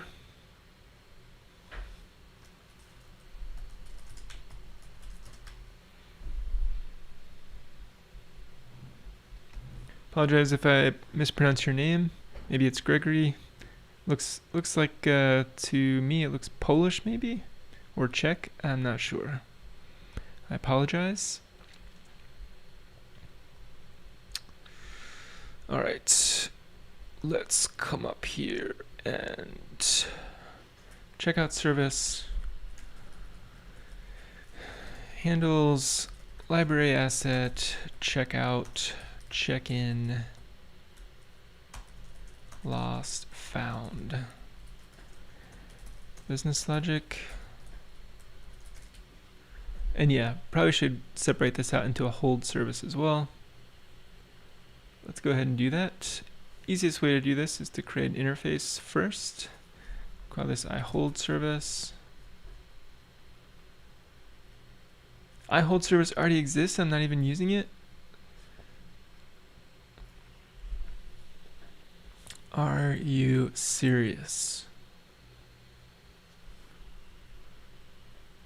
Are you kidding me? Alright, so stuff that belongs in hold service is anything related to a hold, like place a hold, get current hold patron, get current hold placed, get current holds. So look at this. All this should be removed immediately from the checkout service and put into the hold service. We'll bring this one in. Forget the standard CRUD, we pretty much have what we need. I don't want to make any more than we need. And then in our checkout service, or rather in our services here, we can just go ahead and make a new class, call it hold service. And this will be super fast because we've already have all the implementations for this. So this was a hold service implementation. Let's simply take a look in, well, I'm not going to automatically implement this because we're just going to write directly over it. Public hold service. And let's take a look at our checkout service.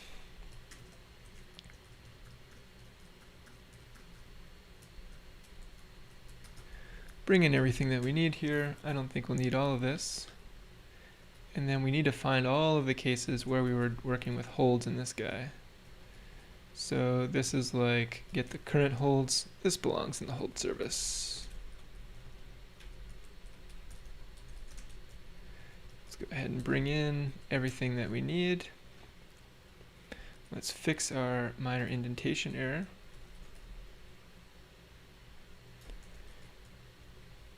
Yeah, what's up? Oh, I put this in the methods do not belong inside of the constructor.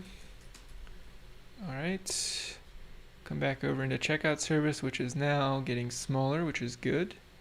Number of copies is checked out. Get current hold patron. This one comes out. This one comes out.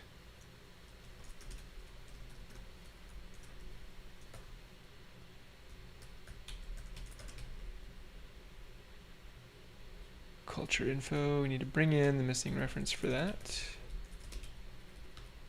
I hold service. Checkout service, you are getting smaller and more reasonable. Place hold, you belong in the hold service. Refactoring is like one of my favorite things to do. Unfortunately, sometimes you just can't afford to refactor stuff. Sometimes you can't afford not to refactor stuff as well. I much like the latter. Alright, so library asset service, that's looking a little clunky as well. But anyway, our checkout service is now becoming more precise. What else do I got to do here? We got holds. So I could inject the hold service into the checkout service now to do all the hold logic. That could be a follow-up cleanup task, marking lost, marking found, checkout to earliest hold. By inject, what I mean here is like I had this private method inside of the checkout service. So what we're going to do, just to demonstrate that, take it out. Checkout service is now going to be very unhappy about that fact. We will make this a public async task bool. Oh, this is kind of funny. So this is kind of funny. Yeah, this is really interesting because it's kind of a combination of logic between checkouts and holds. And actually, this is a really good demonstration of a few things. I've separated out classes in the service layer by abstraction to the types that are managed in my solution, in my project, our project. So this is where you see impedance mismatch sometimes when rather than associate classes with particular domains, although I kind of have here, holds and checkouts are two different sort of business processes. Sometimes you find this mismatch where you're like, yeah, but I need to do both. Does that mean we have a higher level of abstraction? If there is a business process that involves holds and checkouts, is there like a customer action service which abstracts away the underlying implementation details? This is like splitting hairs, but I think it's interesting because it just pops out when you do refactors like this and you see the separation of concerns explicitly. So I'm just rambling, but I'm kind of thinking how I want to handle that. I don't want a whole nother service just to have the single use case where I combine this logic. But I could decompose the method to do the following. That's what I should do. I also don't want checkout service and hold service to reference each other. That would be silly and generally bad. So what do I want to do here? Do I want to give, is the hold service dependent on the checkout service? No, that doesn't make sense. If anything, the checkout service is dependent on the hold service. So let's do it that way. Let's come up here. We are going to have ourselves a private read-only I hold service.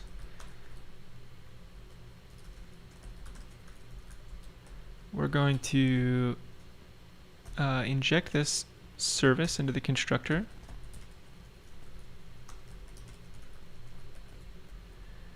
And then we're going to use dependency injection, do constructor injection here, and then we will have our hold service be that implementation provided by, I was getting ready to say structure map, but we're just using the default .NET Core, soon to be .NET.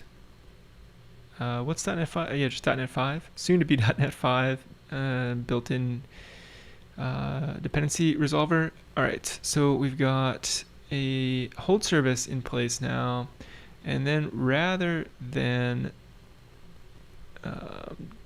this class is still a little bit too big. Rather than have this checkout to earliest hold do some logic related to holds, we just want to say var earliest holds is equal to hold service dot get earliest hold, which might be a little bit of a duplication, but if it is, we can refactor it away.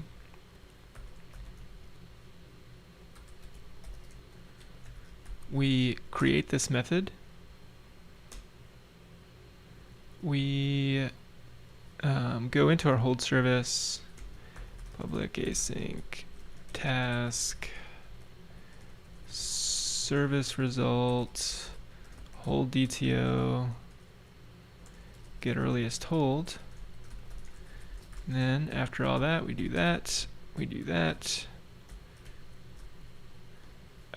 And we can do what I mentioned earlier, which was look up the holds directly in here as well. So things are feeling a little bit more streamlined in this particular use case. We come back to our hold service. Here we want a service result of our hold DTO.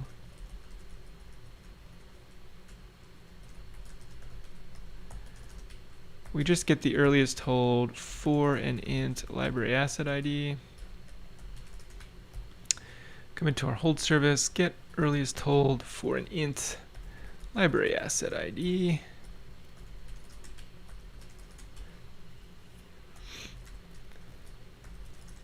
And here what we would do is we would just say context dot holds.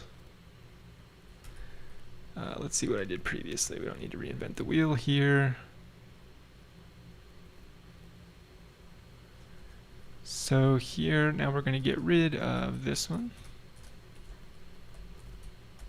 Get earliest hold for that asset.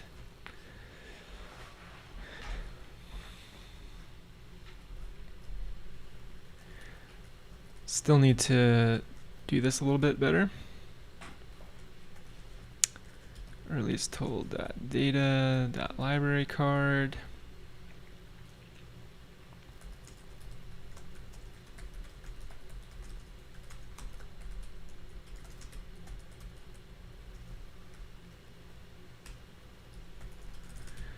That's nice. Merge sequential checks there. All right, so data library card, get the earliest hold for this guy. Now we come over into our hold service, and we just say we want to get the holds dot where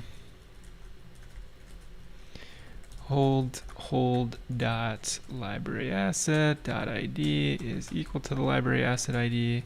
Probably need to include hold dot library asset. Is that how that works?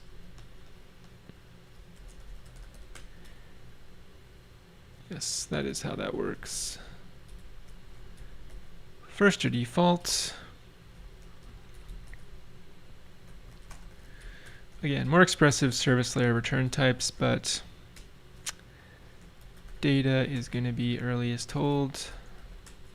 Oh yeah, logging. There's so much fun stuff we could do with this project after it's up to date. Logging, here I'm probably going to use nlog, something equivalent. I don't know what the logging is going to look like in .NET 5.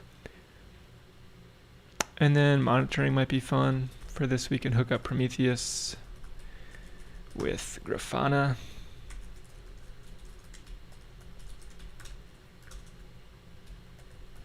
Okay, data earliest hold, error is equal to null. All right, what's it upset about here? First of all, async, await, first or default async.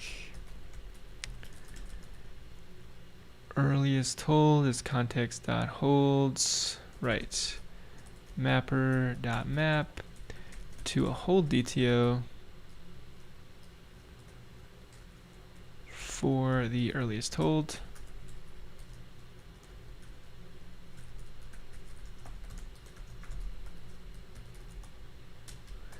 And now it's happy.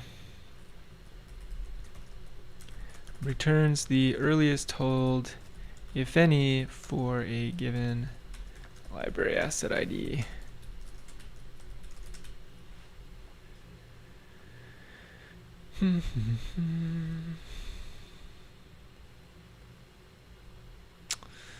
Cool. All right. So now some separation of concerns has been established. I'm not sure that it's perfect. Probably leak state in some places, or whatever you want to call that. Probably don't have perfect separation of concerns. Probably don't have perfect abstractions chosen. But I think it's a lot better than where it was at first.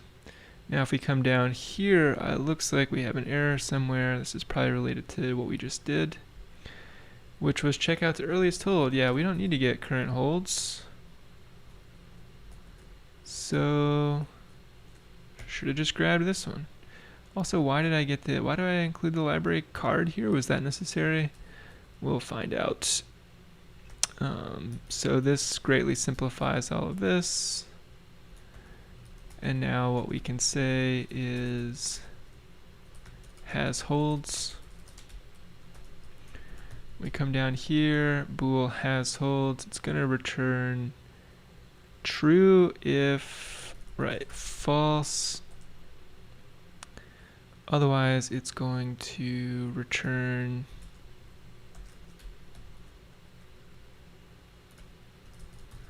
too much going on here with not enough expressive return types. Get default checkout time. Another magic number here. So for this, we'll just put to do.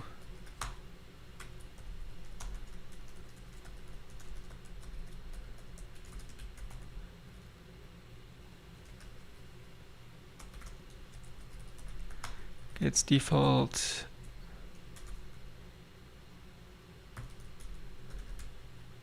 future checkout time. What is this? What does it mean, default checkout time? This should be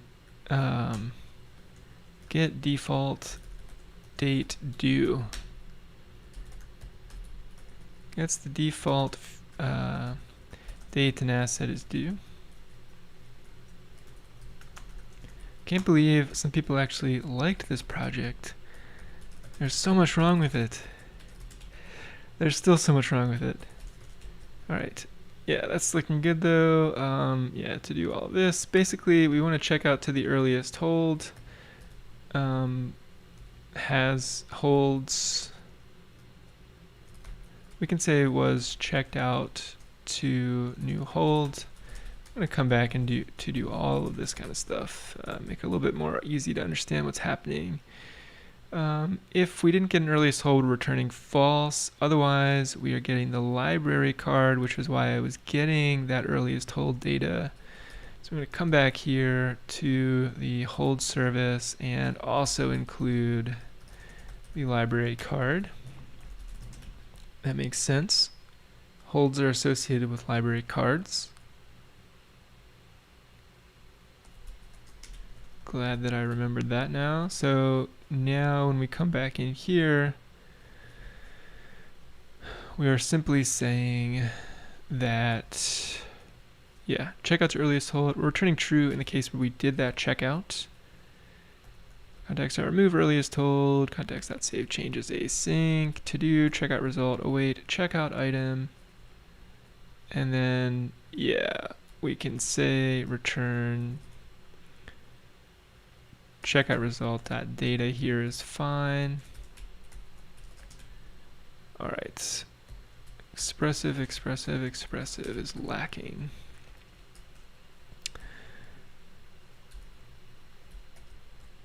You can say if was checked out to new hold.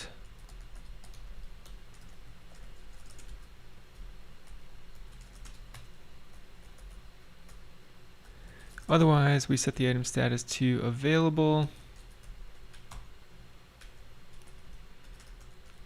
Magic string. And then we return our result. Okay, so I think that the checkout service implementation is more or less up to date now. So what we can do is,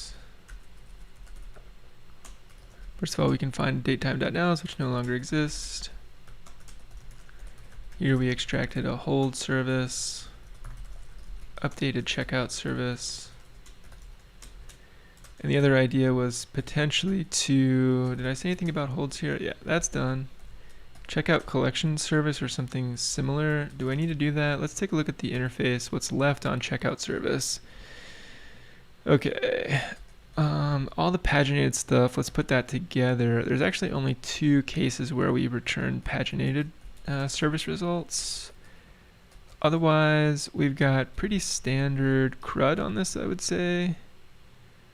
Like, yeah, let's put the CRUD for the checkouts themselves directly here. So we're going to create by adding, read by getting, and then this is sort of updating it by checking in or checking out. Or this is sort of the same concept as updating or deleting it. And then we have these sort of helper things that happen, like get the latest checkout, get the number of copies for a library asset ID. Why is that at all related to checkout service? Gets the number of copies for a given library asset ID. That is ridiculously not related to checking out at all. This should be in library asset service. You guys, why did you let me get away with this? Current patron makes sense. Mark lost and mark found. That's sort of also related to a library asset. So here's what I'm going to do. I'm going to take these out, get the number of copies, take these out.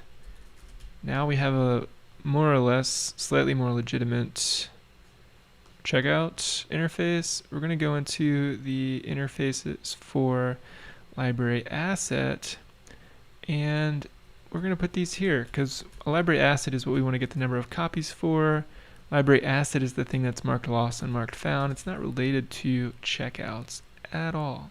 Might affect how checkouts need to happen, but it's not the responsibility of a checkout service to mark something lost found or to get the number of copies that exist. whatsoever. I'm coming to checkout service.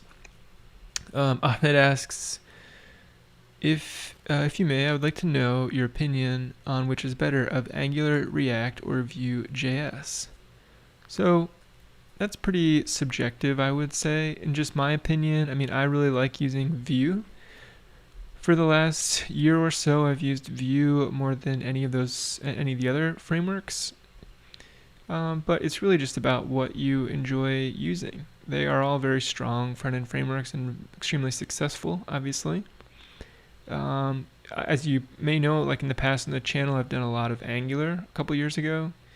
But since then, I've moved on to using Vue for the most part.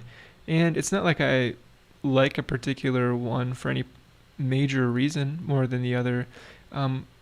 It was mostly driven, in my case, by what I was working on professionally, and some of the projects I was working on professionally were using Vue, and so it was a good opportunity to learn it. I was working with another really strong front-end developer, and he kind of showed me how Vue works, and I really enjoyed it. And so I kind of am in a phase where I like using Vue, but they're all good. They're all certainly good and have, slight differences between them. Okay, what did I just take out of here? I just took out the get number of copies, which belongs in the library asset service, no doubt.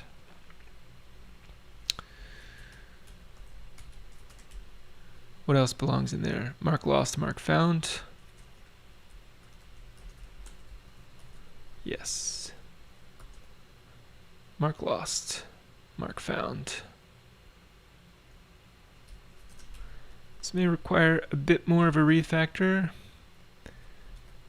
than originally anticipated. No, not too bad actually.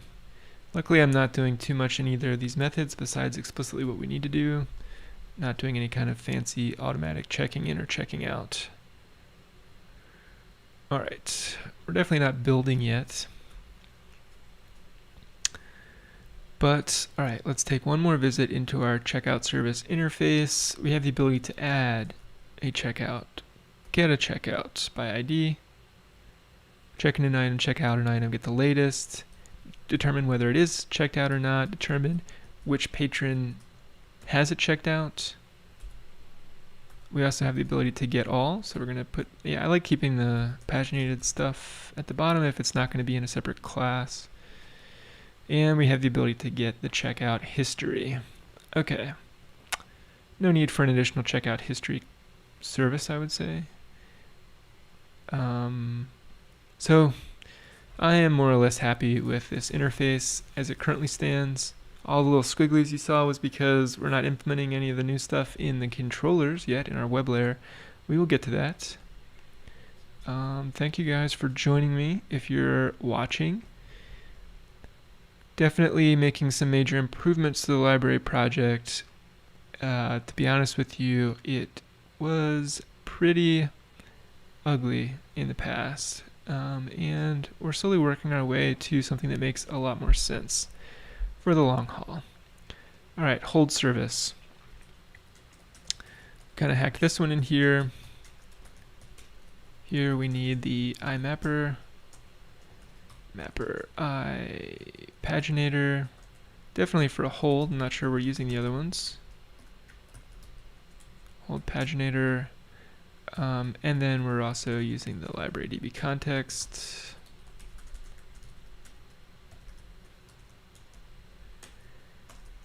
DB, although what did I call it in the other ones? Library asset service, sorry, library asset service, checkout service. Just want to be consistent with the naming here. Context is what I called it. I'm just going to do this.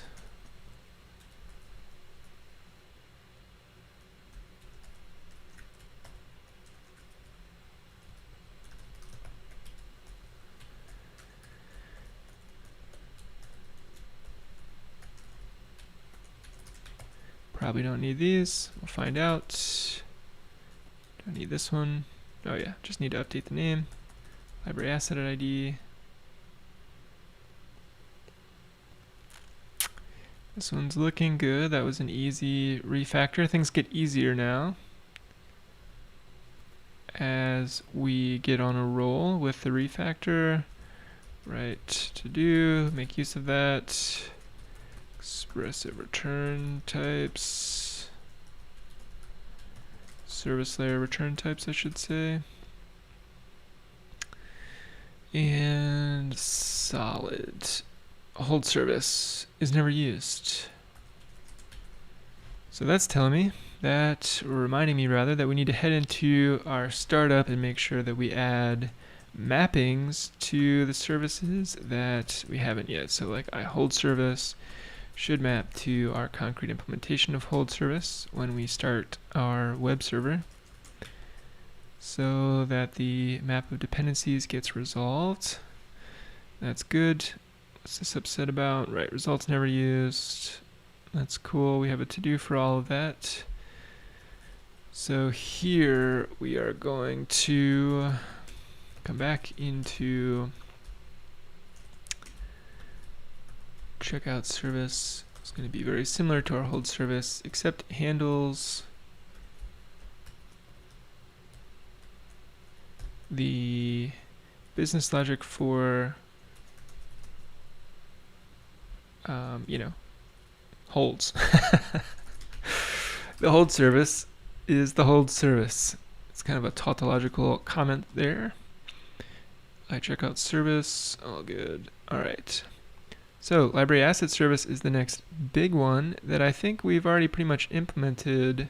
So let's just clean up whatever changed from this morning's refactor before I wrap things up here. Library asset service. Super nice of you guys to join me this morning, or this afternoon, or this evening, wherever you are. Library branch service, that's looking very old. Handles business logic related to library assets. Again, kind of a poor abstraction upon the behavior of this particular class, because doesn't everything deal with library assets? Well, almost everything in a library. Okay, add creates a new library asset.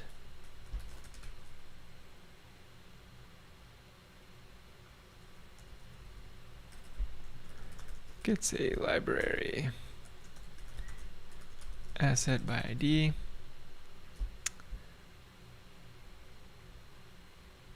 Is this not just a duplicate? What's the difference? This is add asset type DTO. Where's the interface for this guy? No. Asset type DTO. Add a new type? Why is this here? It should be add library asset DTO. Forgive me if I'm mistaken, but we did not create a way to create new asset types. Okay, get rid of that.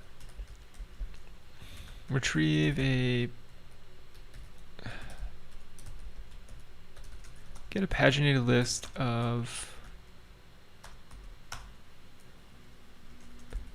library assets.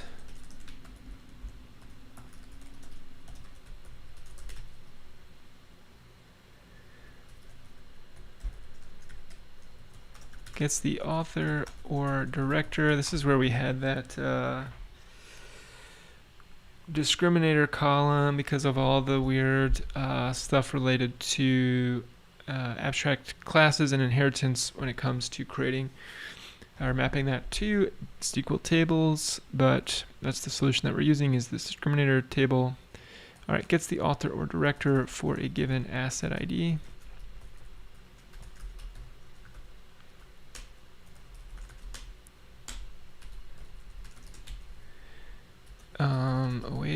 Await, get author, which apparently I don't have anywhere. I wonder why. Maybe I just got rid of that. We'll create it. Shouldn't be a problem.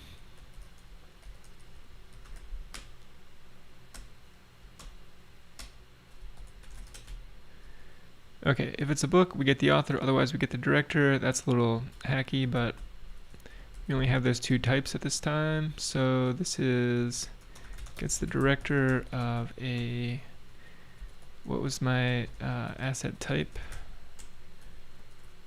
ID name. I wonder if I have static data anywhere. I don't even remember exactly what we did there.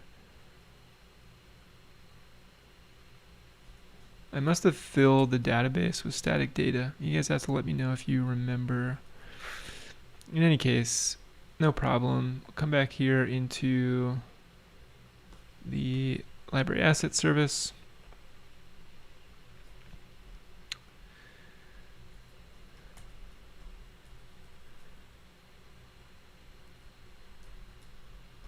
We have the asset ID. We probably don't need to go to the database twice for this, but that's what we'll do, and we'll put a to-do here if we want to make a performance gain. We'll say author is equal to await context dot library assets dot where la dot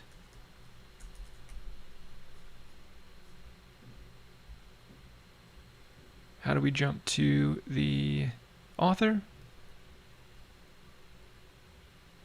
How do we jump to the author? You know what we're going to do? Is I am going to see how I implemented this method previously. It pains me to look at this.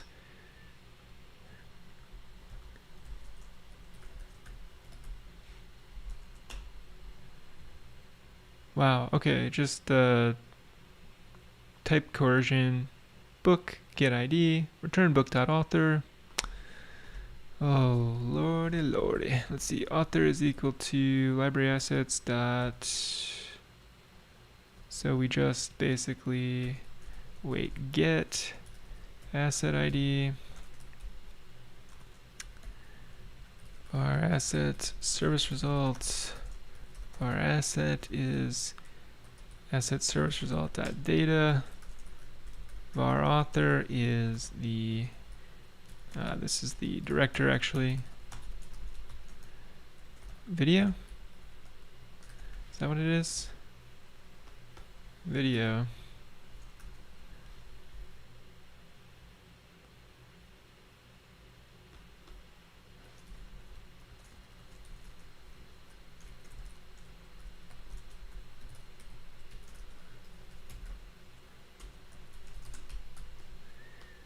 And cannot cast type library asset DTO to type video. That makes sense.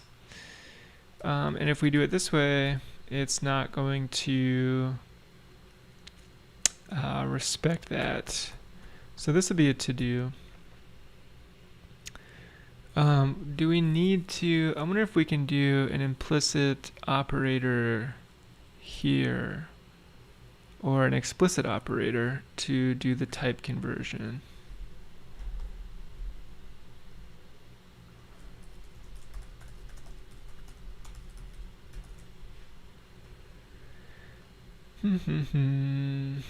Conversion operator overloading.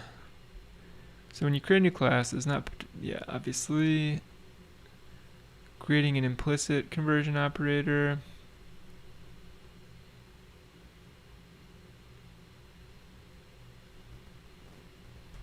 So let's see what happens if I create an implicit operator to result type user defined conversion operations.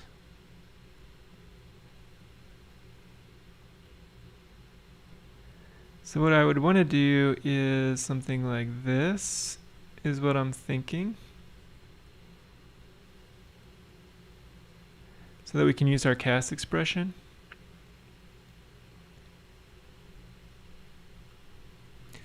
I would like to make it explicit. In fact, I'm not sure if the implicit conversion would work in this case, so let's just go ahead and do that one. So the problem is that we can't cast an expression of type library asset DTO to a video. And I want to do this as a video DTO. So what we're going to do is we're going to go into our library asset DTO.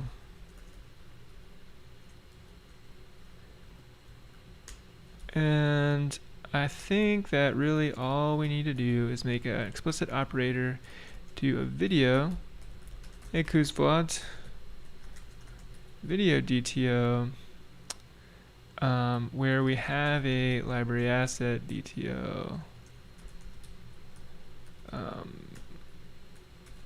Library asset, and this is going to be a new video DTO where the director is, I guess we can just set it to empty string. How's this going to work? What type is director, by the way? Just a string.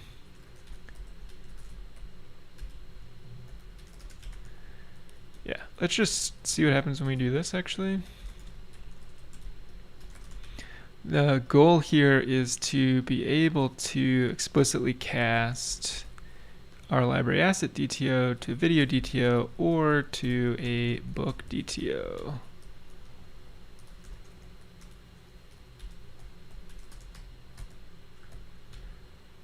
So we have ID and director on that guy. Really, on the DTO, we should have all of this stuff, I think.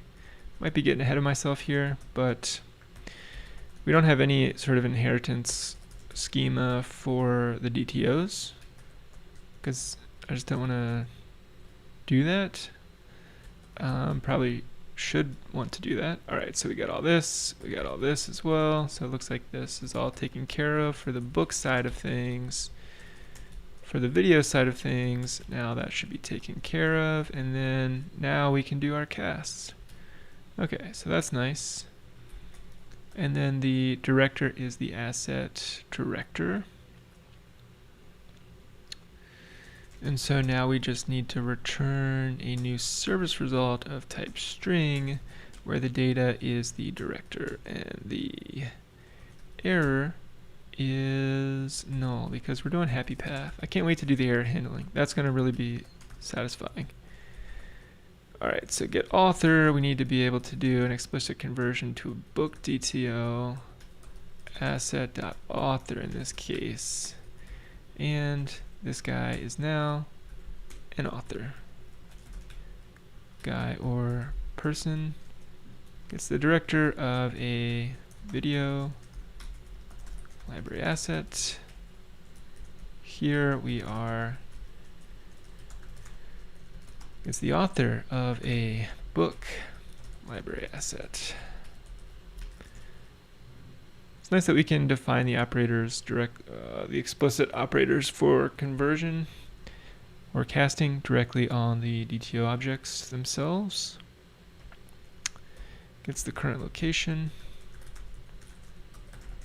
which is the library branch of a library asset.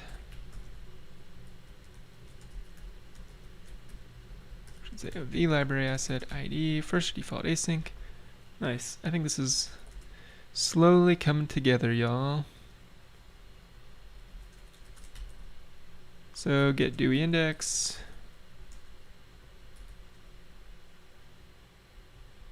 Needs to be implemented.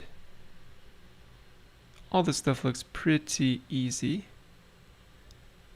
Gets type. I don't even know if that was used anywhere.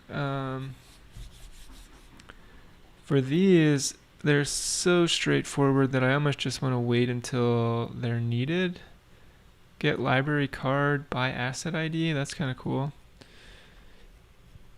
All right.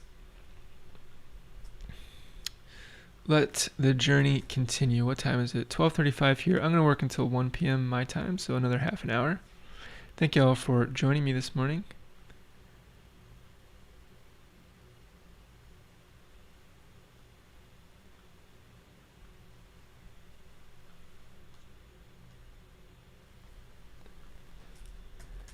So what I'm going to do here is handles business logic related to library branches.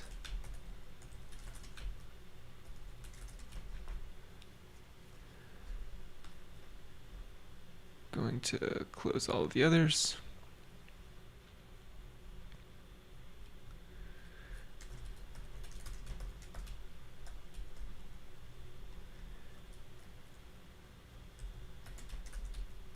we'll need all the standard stuff that we have in our service layer classes, including things like the mapper, paginator,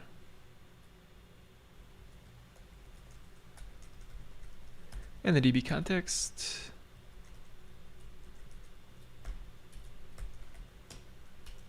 Probably need a library branch, paginator.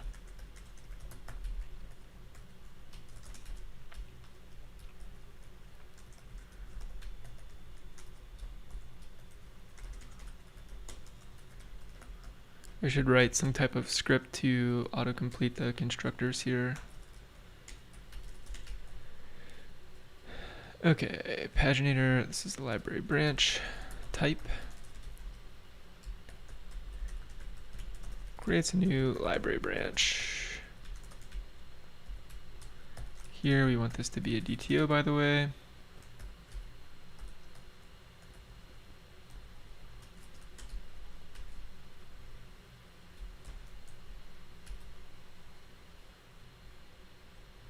Where's the add?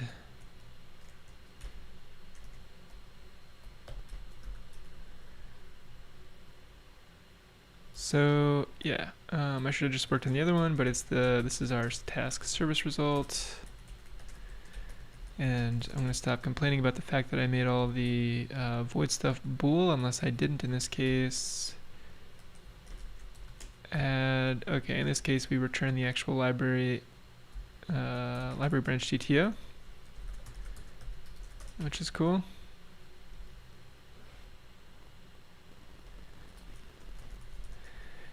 And my music keeps stopping, and I realize you guys probably can't hear the music, which is probably all for the better.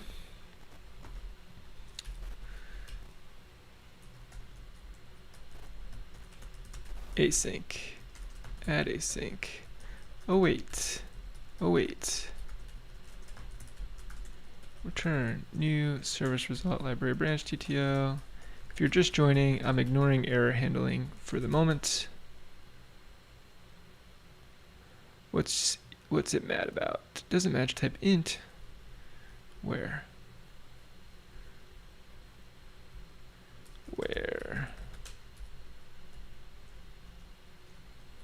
Oh, yeah, I was just returning the int. Okay, that's fine.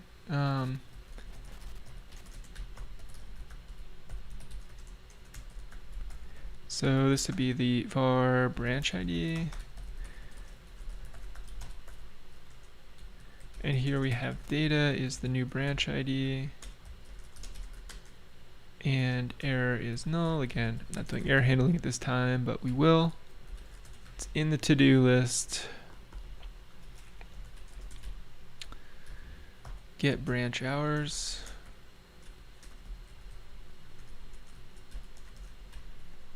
Our hours is context branch hours, where for the current branch ID, that's fine. This should be just a first. Async. Data helpers humanize business hours, what? This probably doesn't take the DTO, so we'll just need to map back for that. First async, public async task. We await. I have to make all these public async that I don't. What's it mad about? Oh yeah, all this stuff.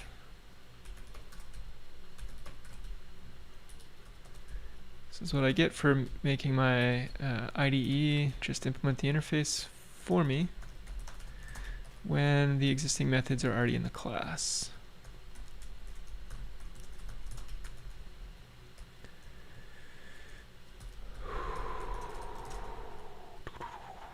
All right. So display hours is equal to this. This is probably taking the old type. Branch hours DTO is what we need to take. Sorry, branch hours isn't an entity type.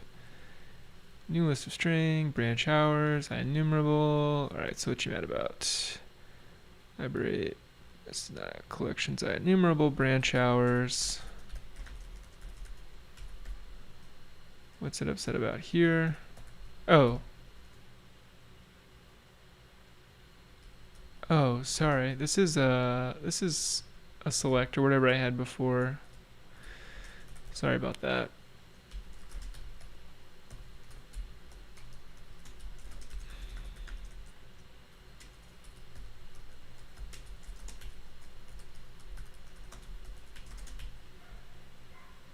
Okay, so now what do we get? Generic list bool is not assignable to numerable branch hours. Why is this returning a bool? Hold on, I think I got myself confused by changing this originally to first or async. Oh yeah, it was just a where. Sorry for the rapid rewind.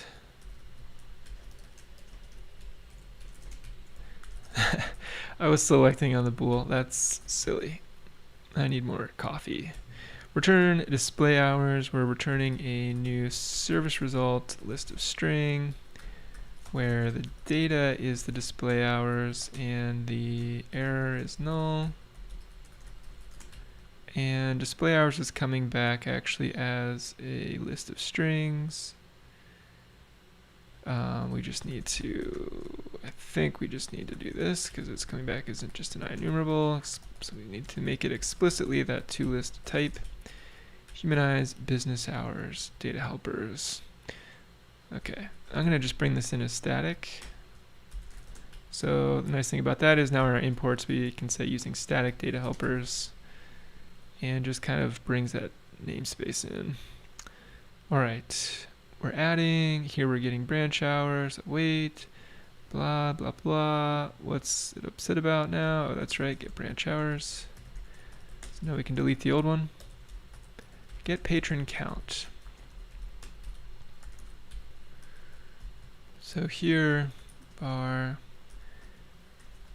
branch is just going to be await this by branch ID. Var patron count is going to be the branch.patrons.count, except that it's going to be the branch.data.patrons, right? Data dot what comes back here from get. Library branch in this case, yeah, we need the service result version. So before that one's complete, why don't I finish the get from the old get, which is this one. So push this in here, return await. Here we're going to our branches is equal to await. Context that library branches include. Have some faith and do first async and then handle the error when necessary.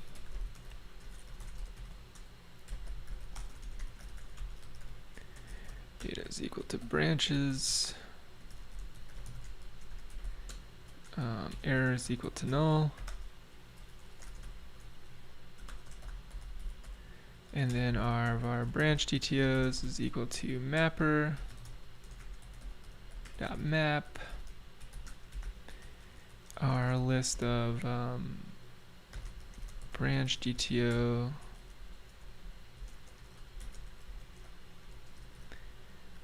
I can't remember if I need to tell AutoMapper that I'm mapping a list or if I can just hand it. Like I wonder if I can do this.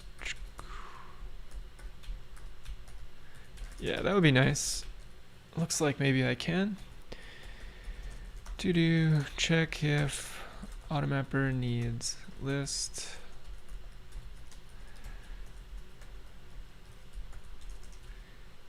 Okay, what time is it? 12:45, 15 more minutes. Thank you all for joining. Hope that this is interesting. It's interesting for me to go back and see some of this legacy code and frankly how much it needed to be improved.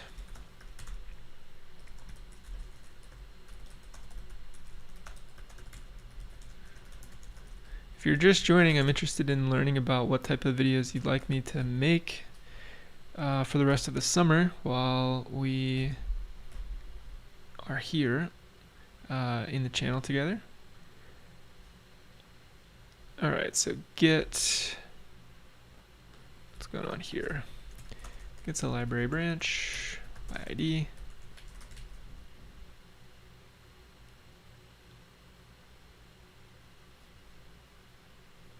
Right, and then there must be another get in the method, or sorry, in the class.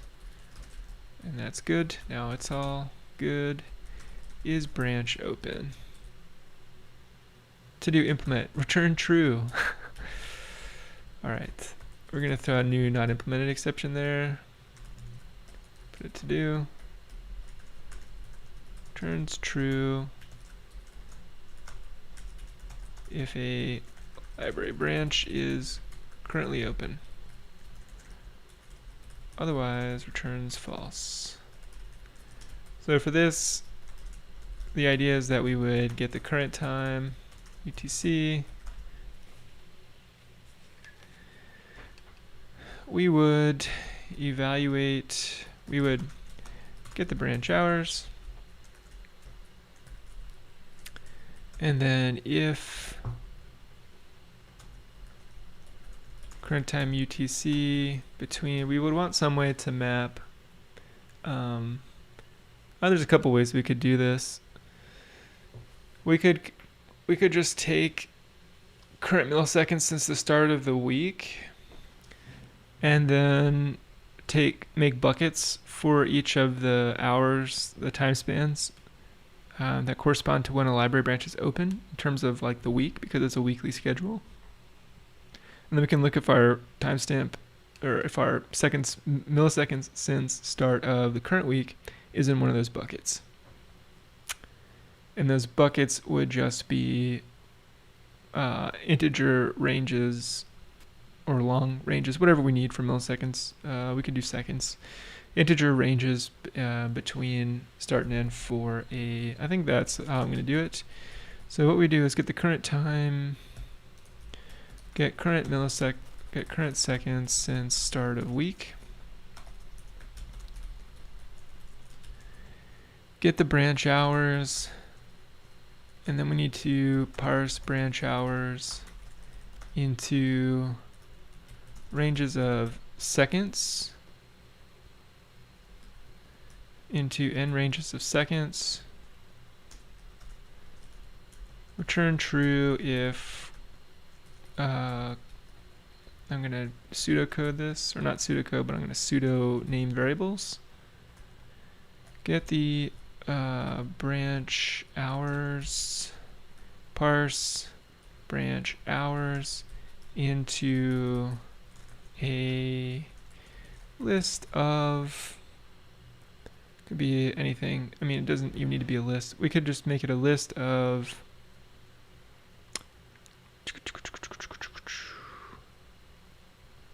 make a list of like tuples.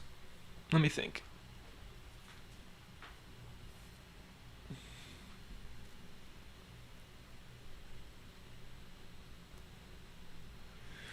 No, we'll just make a simple little list of structs where we have a start end. I realize that this is not real syntax, but just to show you that we have a start end, start seconds, end seconds. So this is like start seconds since week start, end seconds since week start, and then return true if current seconds falls in the range of any struct in the list. That will tell us that the library is currently open. Probably would have taken me just as long to code that as it would to, why don't I just code it? I just said it out loud, so why not just do it? Public struct, what do we want to call this? This is like branch hours. Public struct branch hours open ranges. This is open range. Branch hours day open range for day. This is the public int seconds since week start get set, and then yeah, we have an int start second since week start, end second since week start. The idea is that we have a list of these. So we need to parse out our result of the branch hours, which we get here. This comes back as, well, let's just get it this way. All right, so is the branch open? We should cache all this stuff as well. There's so much performance stuff we could do as well. Caching.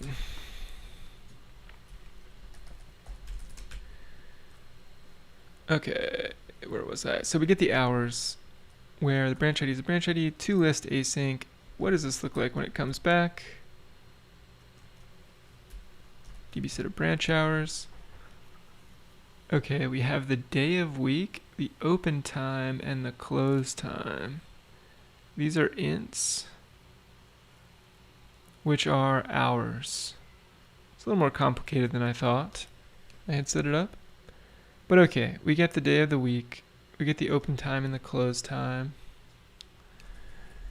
So for each var bh, we'll just say hours in branch daily hours, branch daily hours. What I want to do is, we could select into this list. ReSharper will just tell us that in a moment. But what we could do is var list of hours ranges is equal to a new list of, oh, my cat is here. Anybody? All right. List of branch hours open range for day. And then what I'm going to do here is say for each hour in branch daily hours, list of hours, what we want to do is parse out that. So say var seconds since beginning of week is equal to, all right, now, so we'll need var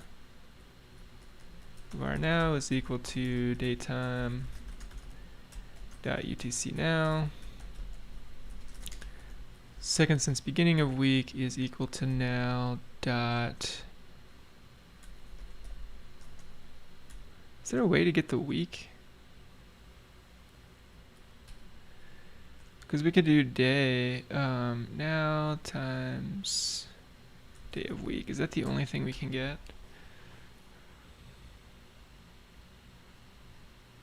So we'll just have to calculate times. Can I just get a snippet for this one? C# get seconds since beginning of week.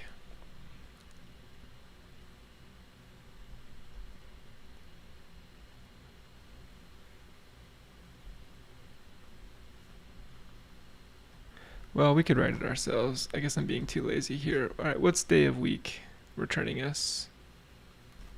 For instance, what is 0? Is it 0? Is it 1? Are they doing Sunday? Are they doing Monday? C# daytime, day of week.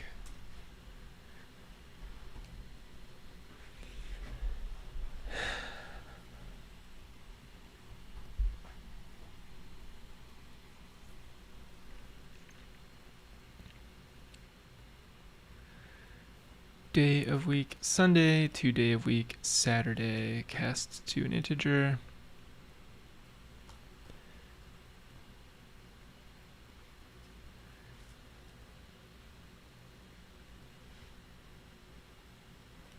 Okay, so we got now dot day of week.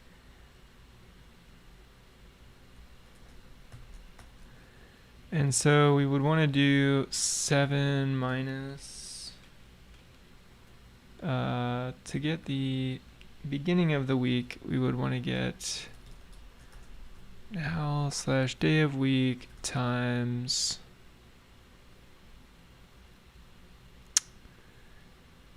how many seconds there are in a day. So that would be 24 times 60 times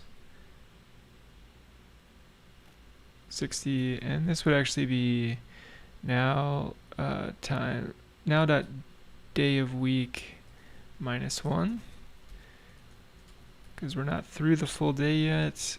I don't know, I'm just kind of winging this calculation, but it'll be something similar. Now dot day of week, oh yeah, that's this enum.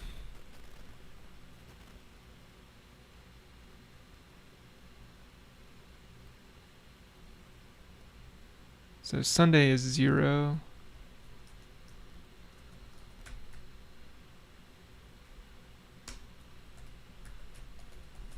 I hope day is day of, what is day here? Turns the day of month part.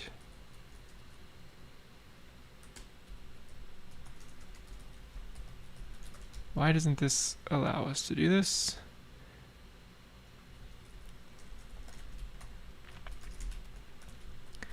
Okay, I'm going to try this. Day of week minus 1 times 24 times 60 plus 60. Now we need the number of seconds since midnight.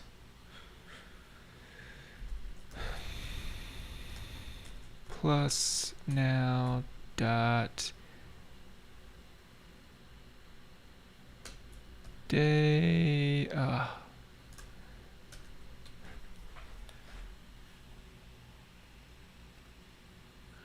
By the way, is UTC now coming back as a daytime type or seconds epoch? Well, seconds epoch, daytime.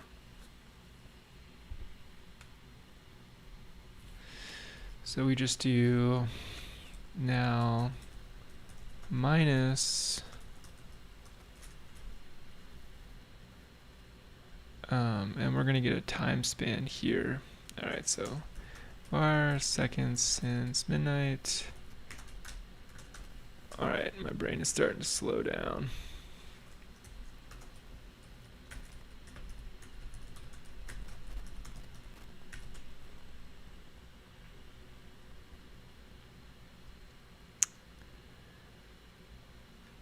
Total seconds is what we do. So we do UTC now minus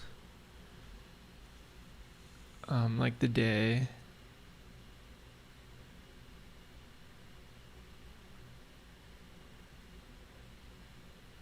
Ahmed says, I seem to be getting tired. Yeah. I am getting a little bit sleepy. Not sleepy, just, yeah, I need a cup of coffee. You are correct about that, sir. Seconds since midnight is, we're just going to use the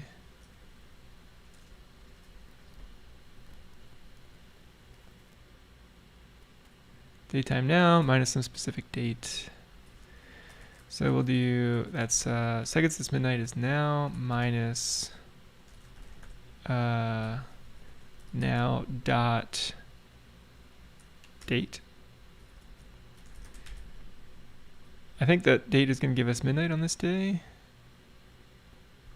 We could try. What's the type? Is this a time span? This is a time span. So to get seconds, we can do this.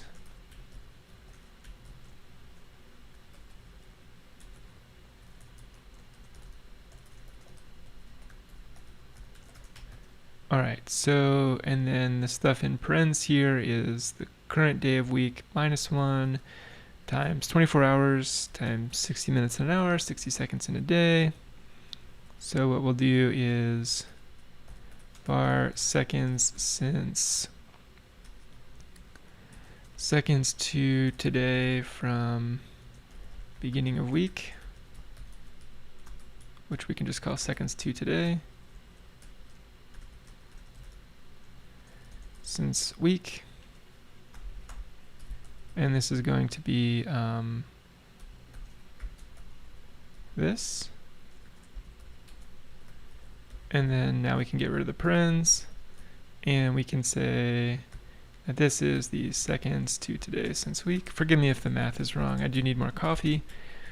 But the idea here is that for each hour in our daily branch hours, we need to, what are we doing? We're checking, all right, get the current second since the start of the week, done. Get the branch hours, done. Parse the branch hours into a list of this struct.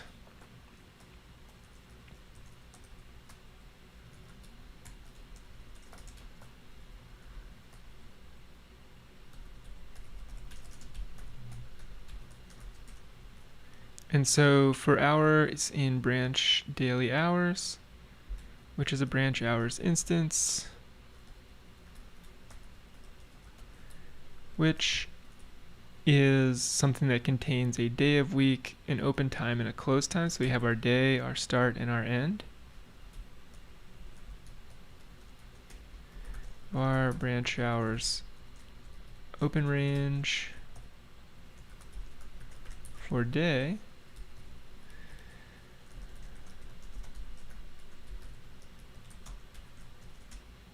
Where we are assigning the start seconds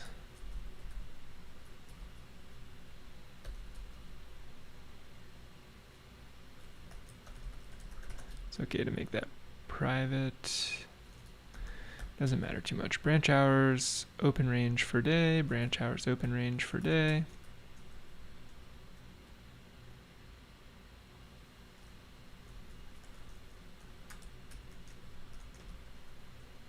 Start seconds since week start.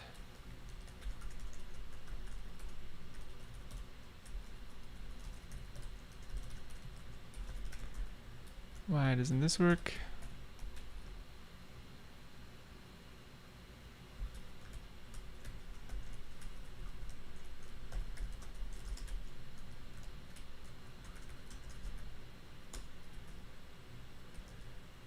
And seconds since weekend, we need to fill that out. And then we just do list of hours ranges, dot add, our hours open. There's a much more efficient way to do this. Rather than add all the hours, we just need to look at the current day. No duh. All right, probably gonna take a break here. It's a little bit after 1 p.m. my time. I will leave this comment here for this, and instead we will parse branch hours. Rather than this, we just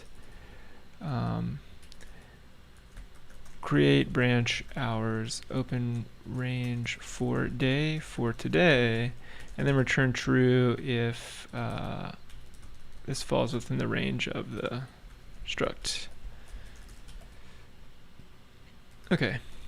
Didn't need to create a list there. We'll just throw a new not implemented exception. All right. Well, probably next weekend I will see you guys. Maybe I'll stream some evening this week my time, which would mean that for a lot of you guys watching, it would be sometime in the morning. Either way. Whenever I have some time this week, I will come back and we'll continue slogging through the service layer on the way to the controller layer so that we can actually work on the web side of things. But we're cleaning up the back end. Slowly but surely, things are starting to look a little bit more reasonable. And we've actually knocked out one of the most important services in our project today, which is the checkout service. Decomposed it a bit into the hold service. And the library asset service, put the concerns in more appropriate places. And now we got this patron service to work on, which is really small. Likewise, the status is really small. Video service got basically nothing in it. Library card service is the same. So we have like very little of our service layer left to complete. Yeah, next time we come back, I'll pick up where I left off here with the library branch hours. And this is really probably the last. It will be the last video in the next one for our service layer updates until we move on to some of the rest of the things in our list here. The first one at the top of my list is really going to be this error handling. And then probably We don't need to do that anymore. Then probably move on to things like logging